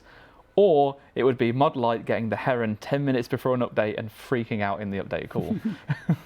I got a Heron in a work call as well. Yeah. But it was like our so every month we have a town hall where people like Mod Pips and Mod Marcos, who was on the stream earlier, important people, like really important people are on, but talking about the game and what we were up to. And I just wanted to celebrate, but I couldn't. I'm not going to unmute and be like, sorry, CEO, I just got the pet. You should have. That would have partied with you. So I was just silently buzzing. Yeah. My first pet I got whilst I was just AFKing lobsters. I didn't even notice it. I was AFK monkfish. Yeah. And I looked back, I was like, oh, there's a bird. There's a bird Is there. anyone under me? No, oh, it's mine. Nice. Okay, so Mod Wolfie. Standout moments are getting the Questcape, the first 99 with others, and then turning up to celebrate, and then learning Barb Assault with the J-Mod gang. Oh, that would have been a cool moment, actually. I really enjoyed learning Barb Assault. It was really fun. I really enjoyed the defender role, actually. Anyway, I digress. For Mod Rye, it was getting his first 200 mil in a skill. Never thought he'd have the willpower to sweat one skill for that long, but managed to get it. So pretty darn impressive. It's a lot of XP. It is, yeah. And Mod Curse, being very competitive, beating Rye to max. That guy goes harder than I've ever seen. I think we looked and it was like a week between the two of them maxing, so it was a proper race. It was neck and neck for a while. The two of them have been pretty competitive pretty much ever since, really. Okay, so for Mod Joshua, it was someone for no reason whatsoever other than being moved by the sight of me in full rune and fancy boots, gifted me a pair of rune boots. Very cute. Took pity on the champ. Yeah, a little bit. And then we have Mod Bruno Flex in here. Ah, here we go. Whoa, yeah, I got an Inferno cape. Yeah, but he died to the Muster on stream though, didn't he? So, so Mod Bruno's is getting an Infernal cape after a month of trying, which made me late for my train to Cambridge for my interview at Jagex the following day. I have no idea where I'd be if it weren't for getting that cape, unless Jagex really didn't care about me having it. LMAO. LMAO at the end. Nice. So if you want a job at Jagex, just get an Inferno cape. It don't matter if you're late at that point. Well, I'm sorry, but... Yeah, I think it was a good reason, though, to be late, so that's fair. All right, so for Mod Hayden, it was getting his first Ranger boots, starting a love of medium clues, then having a 99 construction party. 99 construction with the party, where a bunch of people here turned up, getting a fire cape after 9 failed attempts. Whew, that's rough. Getting a farming pet after 3 months, doing nothing but sitting at seaweed. Impressive. I love the determination, though, to continue on and getting the fire cape. Congrats, Hayden. Hayden has tons of determination. The amount of clues he does. I mean, I remember we were yesterday at the pub, just constantly crafting the whole time. I was just like, that is determination. I can't do it. Gains 4 days. Mod Pumpkin. This is a brilliant one. Getting our school librarian into the game, so he'd let us play and he'd join in on the sly. Nice. Well, yeah, if you can't beat them, make them join you. Okay, so for Mod Light, it was taking a screenshot in front of the Jewel Arena in live for the game update socials, thinking I was invisible, and then a player thinking I was real world trading on my JMod account. Keck W. Or setting my stats to 99 on my JMod account in a League's World on the launch of Shattered Relics and freaking out thinking we would need to do a rollback because of the high scores. Brilliant. That literally sounds just like Mod Light as well. When I was in support and nobody knew who I was, I accidentally beat Lynx Titan to rank 1. Oof. For some reason, I clicked the potato in game, and I was like, yeah, set 200 mil, everything. And then Mod Sweens was number 1 in the high scores. I freaked out. I was in support. I was just like, I was on the chopping block. That's it, mate. I emailed Matt Kay and I emailed Ash, and I was like, and Ronan, I was like, I'm so sorry, I don't know what I did. I'm going to try and fix it. I'm going to ban myself, and unban myself, and unban myself, and unban myself. And eventually that did work. Nice. But it was noticed, and they were like, who's Mod Sween? He's getting fired. He's probably a young, dumb intern. Nice abuse of power there. Well, it obviously was innocent. Look, you're still here now. Either that or we just got you on some form of retainer. Like, you can't leave now because you did that. You were naughty. That's me next as well, isn't it? It is. Mod Halo, doing Temporos on release with a load of peek from work and Kirby shouting, wave! The release of Temporos was actually really cool. A lot of people did end up joining in on that, myself included. Okay, so Mod Elena, another flex here, was getting her Infernal Cape. Just one more raid turned into a duo T-bow, Barrow's drinking game, and 2 pets in 1 day during Clan Bingo. Those are gamer words if I've ever heard them. I reckon the Barrow's drinking game could be a theme for the next stream. Ooh. Put it on the Miro board video, guys. Let's get it on there. The Barrow's drinking game, okay, I'm down. Mod Meat, learning TOA as my first proper step into raiding. Nice. TOA was great for that, actually. I did TOA for about 2 weeks before I then sent a couple with you and Goblin and Ian. Yeah, exactly. With Pure Spam, it was awesome because it is just like so accessible. But if you want to push hard, you also can, and it's a nice progression of like learning it and getting into it. So now look at me. Yeah, now look at you, massive spoon, doing all the PVM solo sweat methods. Oh, look at me, I'm taking no damage at bandos. Anyway, from That is Mod what I sound Crystal, like, that is what you sound like on the daily. Mod Crystal was picking up snake grass with my granddad to try and make some money. That's so Oh, cool. That is really cool. I love that. Love it so much. Right, my mum tried Old School Mobile when it came out. So show me some support. And Yeah. Tutorial Island's not for her. There's that no That's chance. the kindest I can say it. Yeah, Yeah, okay, I was fair like, enough. don't worry, Mum, it's fine. Yeah. Go back to Candy Crush or whatever. That's one of those where you're just like, actually, you know what, Mum, I don't want you to play with me. It's just going to frustrate me Starts me more. how's work and I Yeah. say it's fine. Yeah. How's work this week, honey? All right, let's go. Mod Jerv says, my favourite memory is probably finally getting enough gold for an Abyssal Whip. Ooh, Huge okay. milestone. It is, especially for like in the early days too, when you can just finally afford it. I remember original RuneScape, like pre-Old School, the first time I bought a whip, and I didn't even use it. I bought it because I just wanted to merch. Okay. And I sat there merching whips, and I was making 20, 35k per trade. That's what you said earlier, didn't you? Yeah. That's how you got good at typing. Yeah. Typing the word Abyssal. That's Exactly. And that's literally all I did for days and days and days. And then eventually I could afford 2 whips, then I could afford 3 whips, and then 4 whips. And then I bought full Anagrams and got lured to the wilderness and lost it all. Ben 5 whips over here. So yeah. For Mod Scython, it was watching all of the day 1 Theatre of Blood attempts in the office with all of you. So good. It was so that good. and the Inferno, just watching and like walking Yeah. around the office. And everyone's just got it on their screens. Amazing. And you just hear different shouts from all the corners of the office. We're like, oh, they're going to do Watch this stream, what?" watch this stream, yeah. Mod Manked. I'm surprised this isn't like one of the very many PvP tournament victories. Ooh, but yeah, Mod true. Manked says, introducing a friend to RuneScape in 2005 or so, and finding 200 GP on the floor in Lumbridge.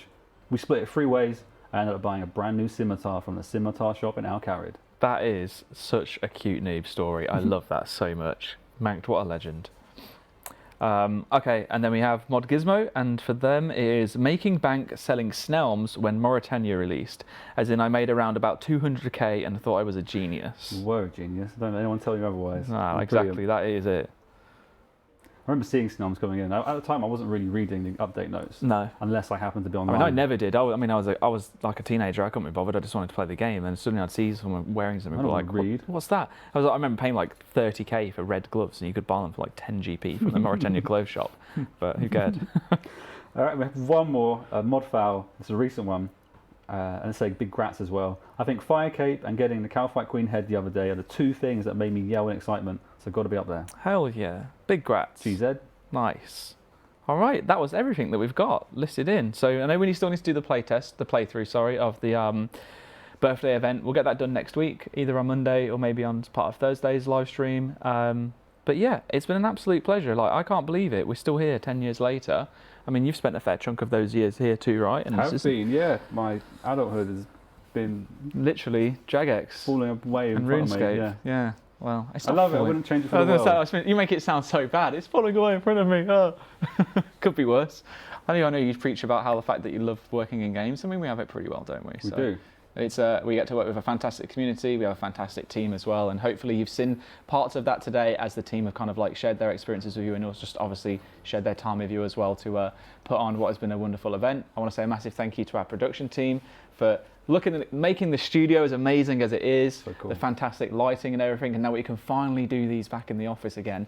It won't happen all the time. We do still work remotely, but hopefully we'll get a little bit more of this happening. But they've done an absolutely fantastic job, and also just a reminder of that wonderful video you saw at the very start of the stream. Maybe we can close the stream off with it as well, that they put together in-house, as well as all the other things that they do that is amazing for us. But I think the best thing to do is obviously say thank you to all of you players who have made it possible. You keep us here, you make things like this actually happen. Thank you for playing the game, thank you for loving Old School, thank you for being so awesome. And yeah, hopefully we get to spend another 10 years with you as well. I don't really have much else that I really want to say. Anything that you want to add? No, I'd be saying the exact same things. Nice, So I would okay. say thanks. Then that means I did an okay job. All right, it's been an absolute pleasure. We will see you next week for the next live stream. Enjoy the rest of your evening. Have a fantastic rest of the week. May RNG be on your side this weekend. Good luck with any drops that you want to get, and we will see you in the next one.